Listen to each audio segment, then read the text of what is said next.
व्रज जनरंजन यमुना तीरा वनचारी जय राधा माधव कुंज विहारी गोपीजन वल्लभ गिरिवरधारी हरे कृष्णा कृष्णा कृष्णा हरे हरे हरे राम राम राम हरे हरे ओम ज्ञानतिमिरान्धस्य ज्ञानाञ्जनशलाकया चक्षुरुन्मीलितं ಎಲ್ಲ ಉಪಸ್ಥಿತ ಭಕ್ತರಿಗೆ ನನ್ನ ಪ್ರಣಾಮಗಳು. ಇವತ್ತು ನಾವು ಹರೇ ಕೃಷ್ಣ ಪ್ರಭುಜಿ ದಂಡವತ್ ಪ್ರಣಾಮ. ಹರೇ ಕೃಷ್ಣ ದಂಡವತ್ ಮಾತಾಜಿ. ಹರೇ ಕೃಷ್ಣ ಪ್ರಭು. ಹರೇ ಕೃಷ್ಣ. ಇವತ್ತು ನಾವು ಶ್ರೀಮದ್ ಭಾಗವತದ ಪ್ರಥಮ ಸ್ಕಂದ ಅಧ್ಯಾಯ 8 ಶ್ಲೋಕ 35 ಈ ಶ್ಲೋಕವನ್ನ ಚರ್ಚೆ ಮಾಡೋಣ. ಅನುವಾದ ಮತ್ತು ಭಾವಾರ್ಥ.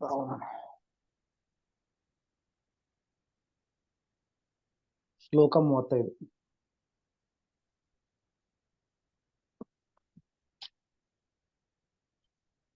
ಭವೇಸ್ಮಿನ್ ಕ್ಲಿಶ್ಯಮಾನಾನಾಂ ಅವಿದ್ಯಾ ಕಾಮಕರ್ಮಭಿಃ ಶ್ರವಣ ಸ್ಮರಣಾರ್ಹಾನಿ ಕರಿಷ್ಯನ್ ಇತಿ ಕೇಚನ.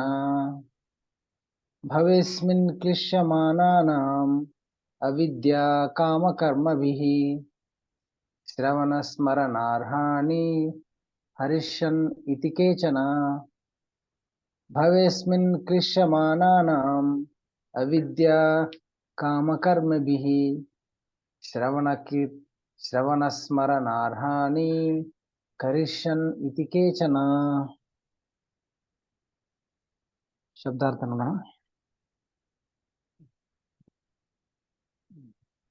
ಭವೆ ಭೌತಿಕ ಸೃಷ್ಟಿಯಲ್ಲಿ, ಅಸ್ಮಿನ್ ಈ, ಕ್ಲಿಶ್ಯಮಾನಾನಾಂ ಸಂಕಟ ಪಡುತ್ತಿರುವ, ಅವಿದ್ಯಾ ಅಜ್ಞಾನ, ಕಾಮ ಬಯಕೆ, ಕರ್ಮಭಿಃ ಕಾಮ್ಯ ಕರ್ಮಗಳಿಂದ, ಶ್ರವಣ ಕೇಳುವುದು, ಸ್ಮರಣ ನೆನಪಿಸಿಕೊಳ್ಳುವುದು, ಅರ್ಹಾಣಿ ಪೂಜಿಸುವುದು, ಕರಿಷ್ಯನ್ ಮಾಡಬಹುದು, ಇತಿ ಹೀಗೆ, ಕೇಚನ ಇತರರು. ಅನುವಾದ ಮತ್ತು ಭಾವಾರ್ಥ ಶ್ರೀಲ ಪ್ರಭುಪಾದರಿಂದ.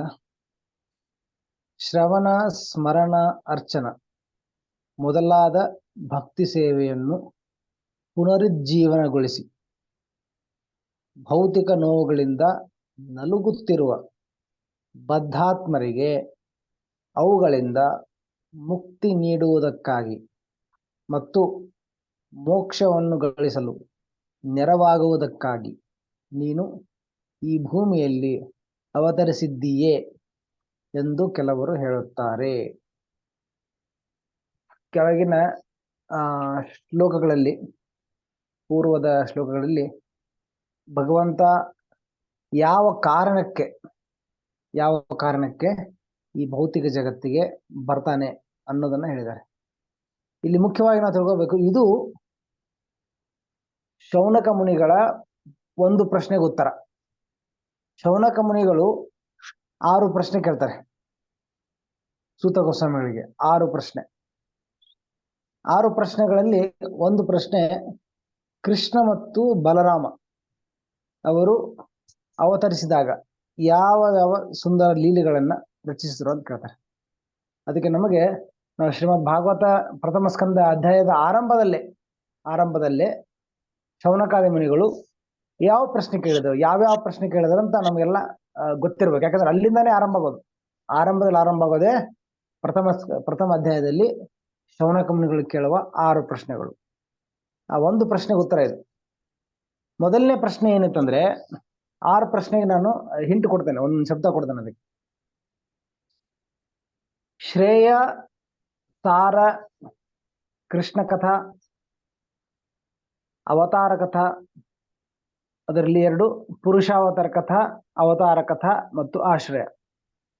ನೆನ್ಪಿಟ್ಕೊಳ್ಳಿ, ಶ್ರೇಯ ಇದು ಕೀವರ್ಡ್ಸ್. ಈ ಶಬ್ದಗಳನ್ನ ಮೂಲಕ ನಾವು 6 ಪ್ರಶ್ನೆಗಳನ್ನ ಸದಾ ನೆನಪಿನಲ್ಲಿ ಇಟ್ಕೊಳ್ಬೇಕು. 6 ಪ್ರಶ್ನೆ ಯಾವ್ದಂತ ಪದೇ ಪದೇ ನಮ್ಮ ಆರಂಭದಲ್ಲಿ 6 ಪ್ರಶ್ನೆ. ಶೌನಕಾದಿ ಮುನಿಗಳು ಪ್ರಶ್ನೆ ಕೇಳಿದ್ದಕ್ಕೆ ಉತ್ತರವಾಗಿ ಸೂತ ಗೋಸ್ವಾಮಿ ಇಡೀ ಭಾಗವತವನ್ನ ಅವರಿಗೆ ಹೇಳಿದ್ರು. ಶ್ರೇಯ, ಸಾರ, ಕೃಷ್ಣ ಕಥಾ, ಪುರುಷಾವತಾರ ಕಥಾ, ಅವತಾರ ಕಥಾ ಮತ್ತೆ ಆಶ್ರಯ. ಶ್ರೇಯ ಅಂದ್ರೆ ಶೌನಕ ಮುನಿ ಕೇಳ್ತಾರೆ, ಯಾವುದರಿಂದ, ಯಾವ ಕಾರ್ಯಗಳಿಂದ ಅಥವಾ ಯಾವುದರಿಂದ ಎಲ್ಲರಿಗೂ ಕಲ್ಯಾಣವಾಗತ್ತೆ, ಎಲ್ಲರ ಶ್ರೇಯಸ್ಗೋಸ್ಕರ ಯಾವುದನ್ನ ಮಾಡಬೇಕು, ಎಲ್ಲರಿಗೆ ಶ್ರೇಯಸ್. 2 ತರ ಲಾಭ, ಒಂದು ಪ್ರೇಯಸ್, ಇನ್ನೊಂದು ಶ್ರೇಯಸ್. ಪ್ರೇಯಸ್ ಅಂದ್ರೆ ಯಾರಾದ್ರೂ ಅನ್ಮ್ಯೂಟ್ ಮಾಡಿದ್ರ? ದಯವಿಟ್ಟು ಎಲ್ಲ ಮ್ಯೂಟ್ ಮಾಡ್ಕೊಳ್ಳಿ, ಇಲ್ಲಾಂದ್ರೆ ಡಿಸ್ಟರ್ಬೆನ್ಸ್ ಆಗುತ್ತೆ. Please mute. Okay. Radhamani Mataji, okay okay. ಎಲ್ಲರೂ ದಯವಿಟ್ಟು ಮ್ಯೂಟ್ ಮಾಡಿ, ಇಲ್ಲಾಂದ್ರೆ ಡಿಸ್ಟರ್ಬ್ ಆಗುತ್ತೆ. Okay okay. 6 ಪ್ರಶ್ನೆಗಳು: ಶ್ರೇಯ, ಸಾರ, ಕೃಷ್ಣ ಕಥಾ, ಪುರುಷಾವತಾರ ಕಥಾ, ಅವತಾರ ಕಥಾ ಮತ್ತೆ ಆಶ್ರಯ. ಶ್ರೇಯ ಅಂದ್ರೆ ಯಾವುದರಿಂದ ಎಲ್ಲರ ಕಲ್ಯಾಣವಾಗತ್ತೆ, ಎಲ್ಲರಿಗೂ ಶ್ರೇಯ ಪ್ರಾಪ್ತವಾಗತ್ತೆ. ನಮ್ಗೆ ಗೊತ್ತಿರೋ 2 ಲಾಭ, ಒಂದು ಪ್ರೇಯ, ಇನ್ನೊಂದು ಶ್ರೇಯ. ಪ್ರೇಯ ಅಂದ್ರೆ ತಾತ್ಕಾಲಿಕ ಭೌತಿಕ ಲಾಭ, ಒಂದಿಷ್ಟು ಧನ ಸಂಗ್ರಹ, ಒಂದಿಷ್ಟು ಇಂದ್ರಿಯ ತೃಪ್ತಿ, ಮತ್ತೆ ಒಂದಿಷ್ಟು ಸ್ವರ್ಗ ಪ್ರಾಪ್ತಿ ಅಥವಾ ಇಂತಹ ಭೌತಿಕ ಆಸೆಗಳ ತಾತ್ಕಾಲಿಕ ಈ ವರ್ತಮಾನದ ಜೀವನಕ್ಕೆ ಏನ್ ಬೇಕಾಗಿದ್ದು ಅದರದ್ದು. ಉದಾಹರಣೆಗೆ ಏನಾದ್ರೂ ಸಮಸ್ಯೆಗಳಿಂದ ಪರಿಹಾರ, ಈ ತರದ್ದು ಭೌತಿಕ ಪರಿಹಾರ, ಭೌತಿಕ ಸುಖ ಸವಲತ್ತುಗಳು, ಇದು ಪ್ರೇಯ. ಆದರೆ ಶಾಶ್ವತವಾದ ಆಧ್ಯಾತ್ಮಿಕ ಸ್ತರದ ಆತ್ಮಸ್ತರದಲ್ಲಿರುವ ಅಶಾಶ್ವತವಾದ ಲಾಭ ಶ್ರೇಯ, ಆತ್ಮೋದ್ಧಾರ. ಅದಕ್ಕೆ ಇಲ್ಲಿ ಕೇಳ್ತಿದ್ರೆ, ಯಾವುದರಿಂದ ಜನರಿಗೆ ಶ್ರೇಯ ಪ್ರಾಪ್ತವಾಗುತ್ತೆ, ಶ್ರೇಯಕ್ಕೋಸ್ಕರ ಏನ್ ಮಾಡ್ಬೇಕಂತ ಮೊದಲನೇ ಪ್ರಶ್ನೆ. 2ನೇ ಪ್ರಶ್ನೆ, ಅನೇಕ ಶಾಸ್ತ್ರಗಳಿದ್ದಾವೆ. ಈ ಎಲ್ಲ ಶಾಸ್ತ್ರಗಳನ್ನ ಅರಿತುಕೊಳ್ಳೋದು, ಅರ್ಥ ಮಾಡ್ಕೊಳ್ಳೋದು ಕಲಿಯುಗ ಜನರಿಗೆ ಸಾಧ್ಯವಿಲ್ಲ. ಅದಕ್ಕೆ ದಯವಿಟ್ಟು ನಮಗೆ ಎಲ್ಲ ಶಾಸ್ತ್ರಗಳ ಸಾರವನ್ನ ಹೇಳಿ, ಸಾರಾಂಶವನ್ನ, ಅದರ ಏನು ಮುಖ್ಯವಾದ ಸಂದೇಶ ಇದೆ, ಎಲ್ಲ ಶಾಸ್ತ್ರಗಳ ಸಾರಾಂಶವನ್ನು ನಮಗೆ ಹೇಳಿಕೊಡಿ ಅಂತ ಸಾರ ಕೇಳ್ತಾರೆ. ಎಲ್ಲ ಶಾಸ್ತ್ರಗಳ ಸಾರಾಂಶ 2ನೇದು. 3ನೇ ಪ್ರಶ್ನೆ, ಕೃಷ್ಣ ಬಂದಾಗ, ಬಲರಾಮನೊಂದಿಗೆ ಕೃಷ್ಣ ಅವತರಿಸಿದಾಗ ಕೃಷ್ಣನು ಏನೇನು ಲೀಲೆಗಳನ್ನ ಮಾಡಿದ್ನು ಅಂತ ಹೇಳ್ತಾರೆ. ಮತ್ತೆ ಆ ಪ್ರಶ್ನೆಯ ಅಧೀನದಲ್ಲಿ ಇದು ಬರುತ್ತೆ, ಕೃಷ್ಣ ಬಂದ ಉದ್ದೇಶ ಏನು, ಯಾವ ಲೀಲೆ ಮಾಡಿದ, ಮತ್ತೆ ಕೃಷ್ಣ ಬಂದಾಗ ಯಾವ ಕಾರ್ಯಗಳನ್ನ ಅವನು ಏನು ಸಾರ್ಥಕಗೊಳಿಸ್ಲಿಕ್ಕೆ ಅಥವಾ ಯಾವ ಕಾರ್ಯವನ್ನ ನೆರವೇರಿಸ್ಲಿಕ್ಕೆ, ಯಾವ ಉದ್ದೇಶದಿಂದ ಭಗವಂತ ಬಂದ. ಸೊ ಭಗವಂತನ ಅವತಾರದ ಉದ್ದೇಶ, ಇದು ತುಂಬಾ ಮುಖ್ಯವಾದ ಪ್ರಶ್ನೆ. ಭಗವದ್ಗೀತೆಯಲ್ಲೂ ಕೂಡ ಇದ್ರ ಬಗ್ಗೆ ಚರ್ಚೆ ಆಗಿದೆ. ಭಗವಂತ ಯಾವ ಕಾರಣಕ್ಕೆ ಭೌತಿಕ ಜಗತ್ತಲ್ಲಿ ಅವತರಿಸ್ತಾರೆ ಅಂತ ಇಲ್ಲಿ ಕೇಳ್ತಾರೆ. ಇದು ಕೃಷ್ಣ ಕಥಾ. ಆಮೇಲೆ 4ನೇ ಪ್ರಶ್ನೆ, ಪುರುಷಾವತಾರ ಕಥಾ, ಅವತಾರ ಕಥಾ. ಅದರಲ್ಲಿ ಎರಡು ಪ್ರಶ್ನೆ ಬರುತ್ತೆ. ಪುರುಷಾವತಾರ ಯಾವುದು? 3 ಭಗವಂತನ ವಿಸ್ತರಣೆಗಳು: ಕಾರಣೋದಕ ವಿಷ್ಣು ಅಥವಾ ಮಹಾವಿಷ್ಣು, ಗರ್ಭೋದಕ ವಿಷ್ಣು ಮತ್ತೆ ಕ್ಷೀರೋದಕ ವಿಷ್ಣು. ಈ 3 ವಿಷ್ಣು ಅವತಾರಗಳು ಪುರುಷಾವತಾರಗಳು. ಈ 3 ಪುರುಷಾವತಾರಗಳ ಲೀಲೆಗಳನ್ನ ನನಗೆ ವರ್ಣಿಸಿ. ಅದರಲ್ಲಿ ಮುಖ್ಯವಾಗಿರೋದು ಮಹಾವಿಷ್ಣು ಸೃಷ್ಟಿ ಕಾರ್ಯ, ಅನೇಕ ಬ್ರಹ್ಮಾಂಡಗಳ ಸೃಷ್ಟಿ ಮಾಡೋದು ಮಹಾವಿಷ್ಣು. ಮತ್ತೆ ಪ್ರತಿಯೊಂದು ಬ್ರಹ್ಮಾಂಡದಲ್ಲಿ ಪ್ರವೇಶಿಸಿ ಗರ್ಭಸಾಗರದಲ್ಲಿ ವಿಶ್ರಾಮ ಮಾಡೋದು ಗರ್ಭೋದಕ ವಿಷ್ಣು. ಗರ್ಭೋದಕ ವಿಷ್ಣು ನಾಭಿಯಿಂದ ಬ್ರಹ್ಮ ಬರ್ತಾರೆ, ಅವರಿಂದ ಇಡೀ ಇತರ ಸೃಷ್ಟಿ ಕಾರ್ಯ ಆಗುತ್ತೆ. ಮತ್ತೆ ಆ ಗರ್ಭೋದಕ ವಿಷ್ಣು ಇನ್ನೊಂದು ವಿಸ್ತರಣೆ ಆಗ್ತಾರೆ, ಅವರೇ ಕ್ಷೀರೋದಕ ವಿಷ್ಣು. ಯಾರು ಹಾಲಿನ ಸಾಗರದ ಮೇಲೆ ಪಾಲುಗಡಲು, ಹಾಲಿನ ಸಾಗರದ ಮೇಲೆ ಮಲಗಿರೋ ಕ್ಷೀರೋದಕ ವಿಷ್ಣು, ಅವರೇ ಪರಮಾತ್ಮನಾಗ್ತಾರೆ. ಮತ್ತೆ ನಾವು ಗುಣಾವತಾರದಲ್ಲಿ ಬ್ರಹ್ಮ ವಿಷ್ಣು ಮಹೇಶ್ವರ ಅಂತ ಏನಂತೇವೆ, ಅವರು ಕೇಳಿಸ್ತಾ ಇಲ್ಲ ನೋಡ್ರಿ. ಕೇಳಿಸ್ತಾ ಇಲ್ಲ?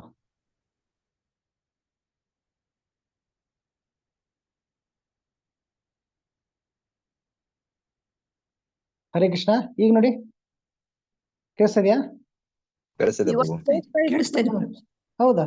ಓಕೆ. ಮಾತಾಜಿ ಪ್ರಭುಜಿ ಕೇಳಿಸ್ತಾ ಇದೆ. ಮೋಸ್ಟ್ಲಿ ಮಾತಾಜಿ ಕೇಳಿಸ್ತಾ ಇದೆ. ಪ್ರಾಬ್ಲಮ್ ಇರ್ಬೇಕು. ಚೆಕ್ ಮಾಡಿ. ಎಲ್ರಿಗೂ ಕೇಳಿಸ್ತಾ ಇದೆ ಪ್ರಭು. ಕೇಳಿಸ್ತಾ ಇದೆ ಪ್ರಭುಜಿ. ಇವಾಗ Okay. ಕೇಳ್ತಾ ಇದ್ದೀರಿ ಮೊದ್ಲು ಸರಿ ಮತ್ತೆ. ಕಂಟಿನ್ಯೂ ಮಾಡಿ. Okay. Network problem Okay. ಇರ್ಬೋದು ಅವ್ರು. ಓಕೆ, ಈಗ ನಾವು 3 ಜನ 3 ಪುರುಷಾವತಾರದಲ್ಲಿ ಮೊದಲನೇದ್ದು ಮಹಾವಿಷ್ಣು, ಎರಡನೆಯವರು ಗರ್ಭಕೋಶ ವಿಷ್ಣು, ಮೂರನೆಯವರು ಕ್ಷೀರೋಕ್ಷ ವಿಷ್ಣು, ಅಥವಾ ಯಾರನ್ನ ಪರಮಾತ್ಮ ಅಥವಾ ವಿಷ್ಣು ಅಂತ ಕರಿತೇವೆ. ಬ್ರಹ್ಮ ಶಿವ, ಬ್ರಹ್ಮ ವಿಷ್ಣು ಮತ್ತು ಶಿವ ಅಂತೀವಲ್ಲ, ಇವರು 3 ತ್ರಿಗುಣಗಳು, 3 ಗುಣಗಳಲ್ಲಿ ಗುಣಾವತಾರದಲ್ಲಿ ಅವರು ವಿಷ್ಣು ಬರ್ತಾರೆ. ಅದಕ್ಕೆ ಒಂದು ಸರ್ವಜ್ಞ ಕೂಡ ಒಂದು ಮಾತಾಡ್ತಾರೆ, ಸೃಷ್ಟಿಗೆ ಬೊಮ್ಮಗಡ, ಸೃಷ್ಟಿಗೆ ಬೊಮ್ಮಗಡ, ಪಾಲನೆಗೆ ವಿಷ್ಣುಗಡ. ಸೃಷ್ಟಿಗೆ ಬೊಮ್ಮಗಡ, ಪಾಲನೆಗೆ ವಿಷ್ಣುಗಡ, ಹತವಗೈಯಲು ಶಿವಗಡ. ಹತವಗೈಯಲು ಅಂದ್ರೆ ನಾಶ ಮಾಡೋದು. ಸೃಷ್ಟಿ ಮಾಡ್ಲಿಕ್ಕೆ ಬೊಮ್ಮಗಡ, ಇಡೀ ಬ್ರಹ್ಮಾಂಡದಲ್ಲಿರುವ ಎಲ್ಲ ಜೀವಿಗಳಿಗೆ ಶರೀರಗಳನ್ನ ಮತ್ತೆ ಇತರ ಅನುಕೂಲಗಳನ್ನ, ಜೀವಿಗೆ ಬೇಕಾದ ಅನುಕೂಲಗಳನ್ನ ಸೃಷ್ಟಿ ಮಾಡೋದು ಬ್ರಹ್ಮದೇವರು. ಬೊಮ್ಮಗಡ, ಸೃಷ್ಟಿಗೆ ಬೊಮ್ಮಗಡ, ಪಾಲನೆಗೆ ವಿಷ್ಣುಗಡ, ಪಾಲನೆ ಮಾಡೋದು, ಎಲ್ಲ ನಿರ್ವಹಿಸ್ಬೇಕಲ್ಲ, ಎಲ್ಲ ಪಾಲನೆ ಮಾಡೋದು, ಅದಕ್ಕೆ ವಿಷ್ಣುಗಡ. ಹತವಗೈಯಲು ಎಲ್ಲವನ್ನ ನಾಶ ಮಾಡ್ಲಿಕ್ಕೆ, ಕೊನೆಗೆ ಲಯ ಮಾಡ್ಲಿಕ್ಕೆ ಯಾರಿರ್ತಾರೆ? ಶಿವಗಡ. ಸೊ ಶಿವನು ಅಂತಿಮವಾಗಿ ಎಲ್ಲವನ್ನ ವಿನಾಶ ಮಾಡೋದು. ಸೊ ಹೀಗೆ 3 ಪುರುಷಾವತಾರ. 4ನೇ ಪ್ರಶ್ನೆ, ಪುರುಷಾವತಾರರ ಲೀಲೆಗಳನ್ನ ವರ್ಣಿಸಿ ಅಂತ. 5ನೇ ಪ್ರಶ್ನೆ, ಇತರ ಅವತಾರಗಳು. ಉದಾಹರಣೆಗೆ ಲೀಲಾವತಾರಗಳು.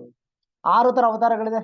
ಲೀಲಾವತಾರ, ಮನ್ವಂತರ ಅವತಾರ, ಮತ್ತೆ ಯುಗಾವತಾರ, ಮತ್ತೆ ಇದು ಲೀಲಾವತಾರ, ಯುಗಾವತಾರ, ಮತ್ತೆ ಶಕ್ತ್ಯಾವೇಶ ಅವತಾರ, ಈ ತರದ್ದು ಗುಣಾವತಾರ. 6 ತರ ಅವತಾರಗಳಿದೆ.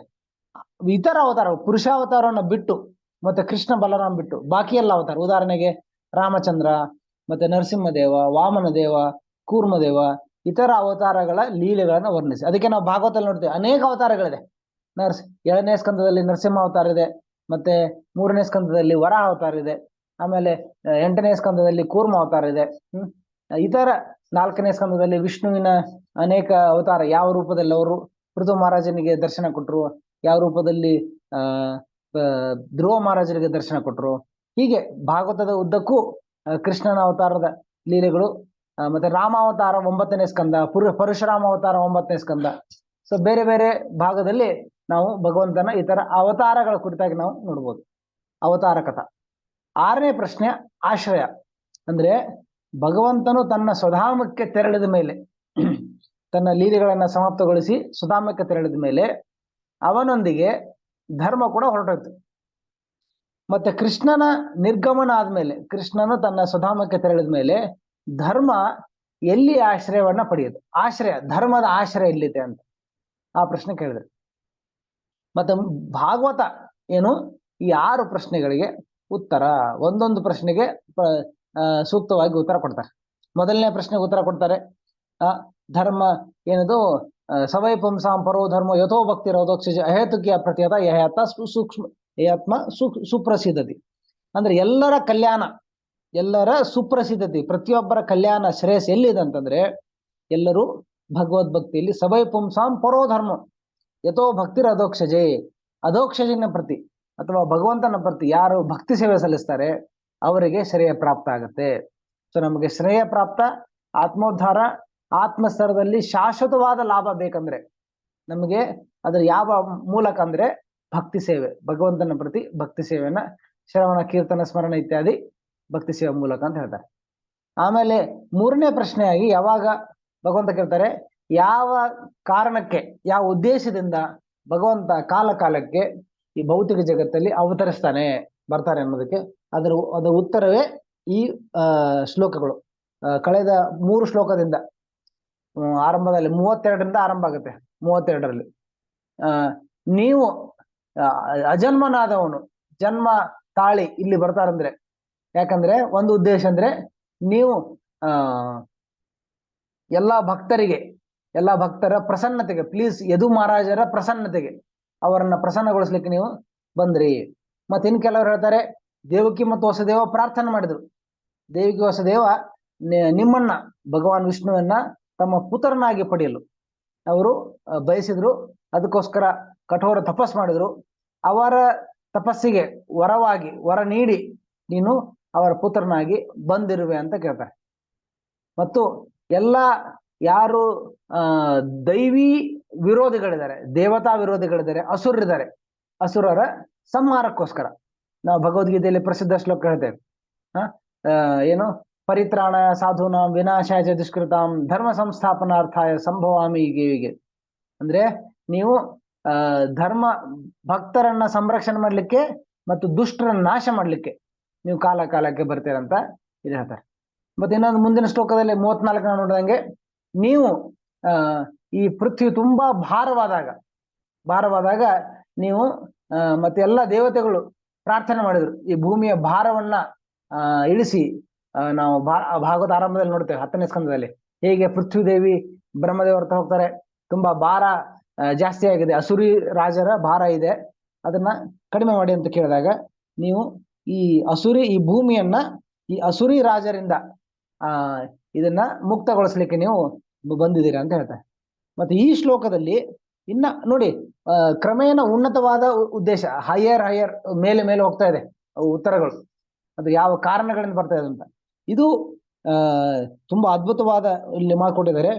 ಯಾವ ಕಾರಣಕ್ಕೆ ಭಗವಂತ ಬರ್ತಾನೆ ಅಂತ. ಭಗವಂತ ಬಂದಾಗ ಏಕಕಾಲದಲ್ಲಿ ಅನೇಕ ಕಾರ್ಯಗಳನ್ನ ಅವರು ನಿರ್ವಹಿಸ್ತಾರೆ. ಒಂದ್ಸರ್ತಿ ಒಂದು ಕಾರ್ಯ ಮಾಡಿದ್ರೆ ಅದರಿಂದ ಅನೇಕ ತರದ ಉದ್ದೇಶಗಳು ನಡೆಯುತ್ತೆ ಅಂತ.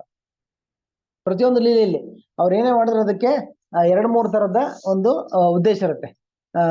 ಒಂದು ಉದಾಹರಣೆಗೆ ಜರಾಸಂಧನ ವಧೆ ಮಾಡೋ ಸಮಯದಲ್ಲಿ ಏನಾಗಿತ್ತು, ಅದು ಆರಂಭ ಆಗಿದ್ದು ಜರಾಸಂಧನನ್ನ ಹೇಗೆ ಯಾವ ನೆಪದಿಂದ ಜರಾಸಂಧನ ಆರಾಧನೆ ಮಾಡಿದೆ, ಏನು ಯಾವ್ದು ಮಾಡಿದ್ರು, ಸಂಹಾರ ಯಾಕೆ ಮಾಡಿದ್ರು ಅಂದ್ರೆ ಅನೇಕ ರಾಜರನ್ನ ಅವರು ಬಂದಿಯಾಗಿ ಇಟ್ಕೊಂಡಿರ್ತಾರೆ. ಜರಾಸಂಧ ಬಂದಿ ಇಟ್ಕೊಂಡು ಅವರನ್ನ ಸೆರೆವಾಸ ಹಾಕಿರ್ತಾರೆ. ಅದರಲ್ಲಿ ಕೆಲವು ರಾಜರು ಅವರ ಪ್ರತಿನಿಧಿಗಳು ಬಂದು ಭಗವಂತನಲ್ಲಿ ಪ್ರಾರ್ಥನೆ ಮಾಡ್ತಾರೆ. ಸೊ ಹೀಗೆ ಜರಾಸಂಧ ಅನೇಕ ರಾಜರನ್ನ ಸೆರೆ ಇಟ್ಟಿದ್ದಾರೆ. ದಯವಿಟ್ಟು ನಮಗೆ ಅವನನ್ನ ಸಂಹಾರ ಮಾಡಿ ಅವನನ್ನು ವಧೆ ಮಾಡಿ ನಮ್ಮನ್ನ ರಕ್ಷಿಸಿ ಅಂತ ಅವರು ಪ್ರಾರ್ಥನೆ ಮಾಡ್ತಾರೆ. ಮತ್ತೆ ಅದೇ ಸಮಯದಲ್ಲಿ ಯುಧಿಷ್ಠಿರ ಮಹಾರಾಜರು ರಾಜಸಿ ಯಜ್ಞ ಮಾಡ್ಲಿಕ್ಕೆ ಅವರು ಅವರೊಂದು ಸಂಕಲ್ಪ ಮಾಡ್ಕೊಂಡಿರ್ತಾರೆ. ಆದ್ರೆ ಆ ಸಮಯದಲ್ಲಿ ಅದು ಮಾಡುವಾದ್ರೆ ಎಲ್ಲ ರಾಜರು ಅವರ ಅಧೀನದಲ್ಲಿರ್ಬೇಕು, ಎಲ್ಲರೂ ಸಾಮಂತ ರಾಜರಾಗಬೇಕು, ಯಾರು ಕುರು ವಂಶಕ್ಕೆ.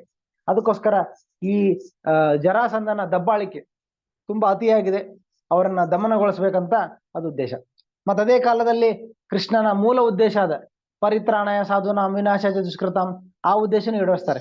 ಮತ್ತೆ ಅಸುರಿ ಪ್ರವೃತ್ತಿ ಇರುವ ಇಂಥ ರಾಜರ ಭಾರವನ್ನು ಕೂಡ ಕಡಿಮೆ ಮಾಡ್ಲಿಕ್ಕೆ, ಹೀಗೆ ಒಂದು ಕಾರ್ಯ ಮಾಡಿದ್ರೆ ಅನೇಕ ಉದ್ದೇಶಗಳನ್ನ ಭಗವಂತ ಏಕಕಾಲದಲ್ಲಿ ಅವರು ನೆರವೇರಿಸ್ತಾರೆ. ಇದರಲ್ಲಿ ಇವತ್ತಿನ ಶ್ಲೋಕದಲ್ಲಿ ತುಂಬಾ ಮುಖ್ಯವಾದ ಒಂದು ಉದ್ದೇಶ ಕೊಟ್ಟಿದ್ದಾರೆ. ಇದು ನಮ್ಮ ಎಲ್ಲ ಸಮಸ್ಯೆಗಳ ಮೂಲ. ಇದು ನಾವು ಕೆಲವರು ಹೇಳ್ತಾರೆ ನಮ್ಮ ಸಮಸ್ಯೆಗೆ ಪರಿಹಾರ ನೀಡಿದ್ರು, ಭಗವಂತನಿಂದ ಅನುಕೂಲ ಆಯ್ತು, ಇದು ಪರಿಹಾರ ಆಯ್ತು ಅಂತ ಹೇಳ್ತಾರೆ. ಆದ್ರೆ ಅದು ನಿಜವಾದ ಪರಿಹಾರ ಅಲ್ಲ. ತಾತ್ಕಾಲಿಕ ನಮ್ಮ ಭೌತಿಕ ಜೀವನದ ಸಮಸ್ಯೆಗಳು ನಿಜವಾದ ಸಮಸ್ಯೆ ಅಲ್ಲ. ಮೂಲ ಸಮಸ್ಯೆ ನಾವಿಲ್ಲಿ ಬಂದಿರೋದೇ ದೊಡ್ಡ ಸಮಸ್ಯೆ. ಎಲ್ಲ ಆರಂಭ ಆಗಿದೆ ಎಲ್ಲಿಂದ? ನಮಗೆ ಕೆಲವರಿಗೆ ಅನಾರೋಗ್ಯ ಆಗಿದೆ, ಕೆಲವರಿಗೆ ಆರ್ಥಿಕ ಸಮಸ್ಯೆ ಇದೆ, ಇನ್ನು ಕೆಲವರಿಗೆ ಇನ್ನಿತರ ಸಮಸ್ಯೆ ಇದೆ, ಮಾನಸಿಕ ಸಮಸ್ಯೆ ಇದೆ, ಅಥವಾ ಕೆಲವರಿಗೆ ಕೌಟುಂಬಿಕ ಸಾಮಾಜಿಕ ಅನೇಕ ಸಮಸ್ಯೆ ಇದೆ. ನಾವು ಅನೇಕ ಸಮಸ್ಯೆಗಳನ್ನ ನಮಗೆ ಎದುರಿಸ್ತಾ ಇದೆ. ಆದ್ರೆ ಎಲ್ಲ ಸಮಸ್ಯೆಗಳ ಮೂಲ ಏನು, ಎಲ್ಲಿಂದ ಆರಂಭ ಆಯ್ತು? ಈ ಸಮಸ್ಯೆಗಳು ಯಾಕೆ ಬರ್ತಾ ಇದೆ ಅಂದ್ರೆ ನಾವು ಭೌತಿಕ ಜಗತ್ತಿಗೆ ಬಂದು ನಾವು ಅನೇಕ ವಿವಿಧ ಶರೀರಗಳನ್ನ ಸ್ವೀಕರಿಸುವುದೇ ಮೂಲ ಆಧಾರ, ಮೂಲ ಸಮಸ್ಯೆ ಎಲ್ಲ ಆರಂಭ ಆಗಿದೆ. ಈಗ ನಾವು ಶರೀರನ ಸ್ವೀಕಾರ ಮಾಡದೇ ಇದ್ರೆ, ಭೌತಿಕ ಶರೀರ ಸ್ವೀಕಾರ ಮಾಡದೇ ಇದ್ರೆ ಅನಾರೋಗ್ಯ ಪ್ರಶ್ನೆ ಇಲ್ಲ, ಜನ್ಮದ ಪ್ರಶ್ನೆ ಇಲ್ಲ, ಜನ್ಮ ಮೃತ್ಯು ಜರಾವ್ಯಾಧಿಯ ಪ್ರಶ್ನೆನೇ ಇಲ್ಲ. ಜನ್ಮ ಮೃತ್ಯು ಜರಾವ್ಯಾಧಿ ಭೌತಿಕ ಶರೀರಕ್ಕೆ ಅನ್ವಯಿಸುತ್ತೆ. ಆಧ್ಯಾತ್ಮಿಕ ಶರೀರದಲ್ಲಿ ಭಗವಂತನಿಗೂ ಜನ್ಮ ಮೃತ್ಯು ಇಲ್ಲ, ಮತ್ತೆ ನಮಗೂ ಜನ್ಮ ಮೃತ್ಯು ಇಲ್ಲ. ಆತ್ಮನಿಗೂ ಕೂಡ ಅವರು ಸದಾ ಚಿತ್ಕಾಲ ಯಾವತ್ತೂ ಅವರು ಇರ್ತಾರೆ, ಅವರಿಗೆ ಜನ್ಮ ಇಲ್ಲ, ಮೃತ್ಯು ಇಲ್ಲ ಆಧ್ಯಾತ್ಮಿಕ ಜಗತ್ತಿನಲ್ಲಿ. ಆದ್ರೆ ಭೌತಿಕ ಜಗತ್ ಬಂದ ತಕ್ಷಣ ಈ ಶರೀರ ಧಾರಣೆ ಮತ್ತೆ ಆ ಶರೀರ ಬದಲಾವಣೆ, ಶರೀರವನ್ನ ದೇಹಾಂತರ ಮಾಡೋದು, ದೇಹಾಂತರ ಈ ಭೌತಿಕ ಜಗತ್ತಿಗೆ ಮಾತ್ರ ಅನ್ವಯಿಸುತ್ತೆ. ಈ ಎಲ್ಲ ಕಷ್ಟಗಳಿಂದ, ನಲುಗುತ್ತಿರುವ ಭೌತಿಕ ನೋವುಗಳಿಂದ ಇಲ್ಲಿ ಭಗವಂತ ಬರುವ ಮೂಲ ಆಂತರಿಕ ಉದ್ದೇಶ, ಅದು ಬಾಹ್ಯ ಎಕ್ಸ್ಟರ್ನಲ್ ರೀಸನ್. ಅಸುರನ್ನ ಕೊಂದ್ರು, ಮತ್ತೆ ಧರ್ಮ ಸ್ಥಾಪನೆ ಮಾಡಿದ್ರು, ಮತ್ತೆ ಎಲ್ಲ ದುಷ್ಟ ಶಕ್ತಿಗಳು ನಾಶ ಮಾಡಿದ್ರು. ಅದು ಆನ್ಗೋಯಿಂಗ್, ಅದು ಕಂಟಿನ್ಯೂಸ್ ಇರ್ತಾ ಇರುತ್ತೆ. ಆದ್ರೆ ಅದು ತಾತ್ಕಾಲಿಕ, ಆ ಸಮಯಕ್ಕಷ್ಟೇ ಅವ್ರನ್ನ ಅಸುರನ್ನ ನಾಶ ಮಾಡಿದ್ರು. ಆದ್ರೆ ಮೂಲ ಉದ್ದೇಶ ಏನು, ಶಾಶ್ವತವಾದ ಮೂಲ ಉದ್ದೇಶ ಏನು, ಭಗವಂತನ ಅವತಾರದ ಮೂಲ ಉದ್ದೇಶ ಏನಂದ್ರೆ ಇದು ಎಲ್ಲ ಸಮಸ್ಯೆಗಳಿಗೆ ಪರಿಹಾರ, ಪರ್ಮನೆಂಟ್ ಸೊಲ್ಯೂಷನ್. ಶಾಶ್ವತವಾದ ಸಮಸ್ಯೆ ಏನಂದ್ರೆ, ಪರಿಹಾರ ಏನಂದ್ರೆ ಶ್ರವಣ ಸ್ಮರಣ ಅರ್ಚನ ಮೊದಲಾದ ಭಕ್ತಿ ಸೇವೆಯನ್ನು ಪುನರುಜ್ಜೀವನಗೊಳಿಸಿ. ಈ ಭಕ್ತಿ ಸೇವೆಯ ಮಾರ್ಗವನ್ನ ಪುನರುಜ್ಜೀವನಗೊಳಿಸಿ. ಯಾಕೆ ಪುನರುಜ್ಜೀವನಗೊಳಿಸ್ತಾರೆ? ಇದು ಕಾಲಕ್ಕೆ ಕ್ಷೀಣವಾಗುತ್ತೆ. ಅದಕ್ಕೆ ಭಗವದ್ಗೀತೆ ಹೇಳ್ತಾರಲ್ಲ, ನಾನು ಈ ಭಗವದ್ಗೀತೆ ಜ್ಞಾನವನ್ನ ತುಂಬಾ ಮುಂಚೆ ಕೊಟ್ಟಿದ್ದೆ, ವಿವಸ್ವಾನ್ಗೆ ಕೊಟ್ಟಿದ್ದೆ. ಅವರು ತಮ್ಮ ಮಗನಿಗೆ ಬಂದಿತ್ತು, ನಿರಂತರವಾಗಿತ್ತದು. ಆದ್ರೆ ಪುನಃ ನಿನ್ಗೆ ಕೊಡ್ತಾ ಇದ್ದೇನೆ. ವಿವಸ್ವಾನ್ಗೆ ಕೊಟ್ಟಿದ್ದನ್ನ ಪುನಃ ನಿನ್ಗೆ ಯಾಕೆ ಕೊಡ್ತಾ ಇದ್ದಾನೆ ಅಂದ್ರೆ, ಕಾಲಕ್ರಮೇಣ ಈ ಜ್ಞಾನ ನಶಿಸಿ ಹೋಯಿತು, ಈ ಜ್ಞಾನವನ್ನ ಜನರು ಮರ್ತೋದ್ರು, ಈ ಜ್ಞಾನದ ಏನು ಪಾಲನೆಯನ್ನ, ಆಚರಣೆಯನ್ನ ಜನ ಬಿಟ್ರು, ತ್ಯಜಿಸಿದ್ರು ಅಂತ ಹೇಳ್ತಾರೆ. ಅಂದ್ರೆ ಕಾಲಕ್ಕೆ ಧರ್ಮಾಚರಣೆಯ ಏನು ಪರಿತ್ಯಾಗ ಅಥವಾ ಧರ್ಮಾಚರಣೆ ಆಚರಣೆಯ ಅಂತರ ಇರುತ್ತೆ. ಕೆಲವೊಮ್ಮೆ ಜನ ಬಿಟ್ಬಿಡ್ತಾರೆ, ಆಚರಣೆಯನ್ನ ಬಿಡೋದು ಸ್ವಾಭಾವಿಕ. ಒಂದ್ಸರ್ತಿ ಬರ್ತಾರೆ ಭಗವಂತ, ಭಕ್ತಿ ಸೇವೆಯನ್ನ ಎಲ್ಲ ಸ್ಥಾಪಿಸ್ತಾರೆ. ಆದ್ರೆ ಸ್ವಲ್ಪ ಸಮಯ ಕಳೆದ ಮೇಲೆ ಆ ಆಚರಣೆ ನಿಂತು ಹೋಗುತ್ತೆ ಅಂತ ಹೇಳ್ತಾರೆ. ಈಗ ನೋಡಿ, ಕಲಿಯುಗದಲ್ಲಿ, ಈಗ ಸುವರ್ಣ ಯುಗದಲ್ಲಿ ಇದೇವೆ ನಾವು. ಸುವರ್ಣ ಯುಗದಲ್ಲಿ ಅಂದ್ರೆ ಚೈತನ್ಯ ಮಹಾಪ್ರಭು ಅವತರಿಸಿದ ಮೇಲೆ 10,000 ವರ್ಷಗಳು, ಚೈತನ್ಯ ಮಹಾಪ್ರಭುಗಳ ಅವತಾರ ಆದ್ಮೇಲೆ 10,000 ವರ್ಷಗಳು ಸುವರ್ಣ ಯುಗ, ಸುವರ್ಣ ಕಾಲ. 500 ವರ್ಷ ಕಳಿತೀಗ. ಇನ್ನೂ ಒಂದು 9,500 ಅಷ್ಟು ಸಮಯ ಸುವರ್ಣ ಯುಗ, ಎಲ್ಲರೂ ಕೃಷ್ಣ ಭಕ್ತಿ ಮಾಡ್ತಾರೆ. ಆಮೇಲೆ ಈ 10,000 ವರ್ಷಗಳು ಕಳೆದ ಮೇಲೆ ಘೋರ ಕಲಿಯುಗ ಪ್ರಾರಂಭ ಆದ್ಮೇಲೆ ಅವಾಗ ಯಾರು ಭಕ್ತಿ ಸೇವೆ, ಶ್ರವಣ ಕೀರ್ತನ ಮಾಡೋದು ತುಂಬಾ ವಿರಳ, ಹೆಚ್ಚು ಕಮ್ಮಿ ಇಲ್ವೇ ಇಲ್ಲ. ಎಲ್ಲೋ ಒಬ್ರಿದ್ರೆ ಅದು ತುಂಬಾ ವಿರಳ. ಸೊ ಹೀಗೆ ಈ ಶ್ರವಣ ಕೀರ್ತನ ಕಡಿಮೆ ಆಗುತ್ತೆ, ಆಚರಣೆ ಕಡಿಮೆ ಈಗಿದೆ, ಆದ್ರೆ ಆಚರಣೆ ಕಡಿಮೆ ಆಗುತ್ತೆ. ಮತ್ತೆ ಪ್ರತಿಯೊಂದು ಸಮಾಜದಲ್ಲಿ ನೋಡ್ಬೋದು, ವಿಶೇಷವಾಗಿ ಭಾರತದಲ್ಲಿ ಅನೇಕ ವರ್ಷಗಳ ಹಿಂದೆ ಪ್ರತಿಯೊಬ್ಬರು ಧರ್ಮಾಚರಣೆ ಮಾಡ್ತಿದ್ರು. ಎಲ್ಲೆಡೆ ಹರಿಭಕ್ತಿ, ಎಲ್ಲೆಡೆ ಶ್ರವಣ ಕೀರ್ತನ ಎಲ್ಲೆಡೆ ಇತ್ತು. ಆದ್ರೆ ಈಗ ನೋಡಿ ಎಷ್ಟೊಂದು ಬದಲಾವಣೆ ಆಗಿದೆ. ಯಾರಿಗೂ, ತುಂಬಾ ಜನಕ್ಕೆ ಈ ಭಕ್ತಿ ಸೇವೆಯ ಆಚರಣೆ ಬಗ್ಗೆ ಆಸಕ್ತಿ ಇಲ್ಲ. ಅವಾಗ ಯಾವುದೋ ಹಬ್ಬಕ್ಕೆ, ಉತ್ಸವಕ್ಕೆ, ವೈಕುಂಠ ಏಕಾದಶಿ ದಿನ ಬಂದು ದರ್ಶನಕ್ಕೆ ಹೋಗ್ಬೋದು. ಆದ್ರೆ ಬಹುತೇಕ ಅವರ ಜೀವನಗಳಲ್ಲಿ ಭಕ್ತಿ ಆಚರಣೆ ಕಡಿಮೆ ಇರುತ್ತೆ. ಯಾರು ದೈನಂದಿಕ ಮಟ್ಟದಲ್ಲಿ ಯಾರು ಶ್ರವಣ ಕೀರ್ತನ ಭಾಗವತ ಅಧ್ಯಯನ ಮಾಡೋದು ತುಂಬಾ ಕಡಿಮೆ. ಭಕ್ತರು ಮಾತ್ರ ಮಾಡ್ತಾರೆ, ಬಾಕಿ ಎಲ್ಲ ಬರೀ ಭೌತಿಕ ವಿಷಯ, ಹೆಚ್ಚೆಚ್ಚಾಗಿ ಉಗ್ರ ಕರ್ಮ ಮತ್ತೆ ಧನ ಸಂಗ್ರಹ, ಇದರಲ್ಲೇ ಎಲ್ಲರೂ ತೊಡಗಿದ್ದಾರೆ. ಅದನ್ನೇ ಪ್ರಾಮುಖ್ಯತೆ ಅಂತ ತಿಳ್ಕೊಂಡಿದ್ದಾರೆ. ಅದು ಕಡಿಮೆ ಆದಾಗ ಯಾವಾಗ ಅದು ಕ್ಷೀಣ ಆಗುತ್ತೆ, ಯಾವಾಗ ಧರ್ಮದ ಆಚರಣೆ ನಿಂತು ಹೋಗುತ್ತೆ, ಆವಾಗೆಲ್ಲ ಭಗವಂತ ಅವತರಿಸಿ ಪುನಃ ಈ ಭಕ್ತಿ ಸೇವೆಯನ್ನ ಪುನರುಜ್ಜೀವನಗೊಳಿಸಿ, ಪುನಃ ಅದಕ್ಕೆ ಪ್ರಾಣ ತುಂಬಿ, ಪುನಃ ಮರುಸ್ಥಾಪಿಸಿ, ಭಕ್ತಿ ಸೇವೆಯನ್ನ ಮರುಸ್ಥಾಪಿಸಿ. ಏನಾಗುತ್ತೆ ಯಾಕೆ ಮರುಸ್ಥಾಪನೆ ಮಾಡ್ತಾರೆ? ಉದಾಹರಣೆಗೆ ಚೈತನ್ಯ ಮಹಾಪ್ರಭು ಬಂದಿದ್ದ ಉದ್ದೇಶ ಏನು? ಆಜಾನು ಲಂಬಿತ ಭುಜೌ ಕನಕಾವತಾರೋ ಸಂಕೀರ್ತನೈಕ ವಿತರೌ ಕಮಲಾಯತಾಕ್ಷೌ ವಿಶ್ವಂಭರೋ ದ್ವಿಜವರೋ ಯುಗ ಧರ್ಮ ಪಾಲೌ ಒಂದೇ ಜಗತ್ ಪ್ರಿಯ ಕರೌ ಕರುಣಾವತಾರೌ. ಚೈತನ್ಯ ಮಹಾಪ್ರಭು ಬಂದಿದ್ದೆ ಈ ಧರ್ಮ ಸ್ಥಾಪನೆಗೋಸ್ಕರ.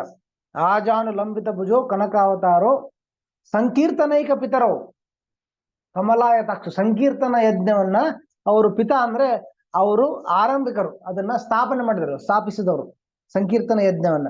ಹಾಗೆ ಚೈತನ್ಯ ಮಹಾಪ್ರಭು ಸಂಕೀರ್ತನೆಯನ್ನ ಬಂದು ಸ್ಥಾಪಿಸಿದ್ರು, ಧರ್ಮವನ್ನ ಮತ್ತೆ ಈ ಶ್ರವಣ ಕೀರ್ತನ ಧರ್ಮವನ್ನ ಪುನರುಜ್ಜೀವಿಸಲು ಮರುಸ್ಥಾಪಿಸಿದರು.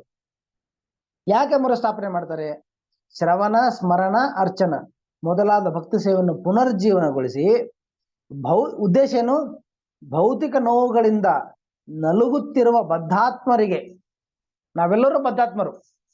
ಜೀವಿಗಳು ಎರಡು ತರ, ಬದ್ಧಾತ್ಮರು, ಸಿದ್ಧಾತ್ಮರು. ಅಥವಾ ಕೃಷ್ಣ ಸೇವೋನ್ಮುಖ ಎರಡು. ಶ್ರೀಲ ಭಕ್ತಿ ಸಿದ್ಧಾಂತ ಸರಸ್ವತಿ ಠಾಕೂರ್ ಅವರು ಜೀವಿಗಳು ಎರಡು ಪ್ರಕಾರ ಹೇಳ್ತಾರೆ ಅವರು. ಒಂದು ಪ್ರಕಾರ ಕೃಷ್ಣ ಸೇವೋನ್ಮುಖ ಜೀವಿ ಅಂದ್ರೆ ಯಾವ ಜೀವಿಗಳು ಸದಾ ಕೃಷ್ಣನ ಸೇವೆಯಲ್ಲಿ ತೊಡಗಿರುವವರು, ಅವರು ಕೃಷ್ಣ ಸೇವೋನ್ಮುಖಿ. ಆಧ್ಯಾತ್ಮಿಕ ಲೋಕದಲ್ಲಿರುವವರು ಮತ್ತೆ ಇಲ್ಲಿದ್ದಾಗಲೂ ಕೂಡ ಸದಾ ಭಕ್ತಿ ಸೇವೆಯಲ್ಲಿ. ಶ್ರೀಲ ಪ್ರಭುಪಾದರಂತೆ ಮಹಾನ್ ಆಚಾರ್ಯರು ಅವರು ಸದಾ ಕೃಷ್ಣ ಪ್ರಜ್ಞೆಯಲ್ಲಿ ತೊಡಗಿರೋರು, ಕೃಷ್ಣನ ಸೇವೆಯಲ್ಲಿ ತೊಡಗಿರೋರು.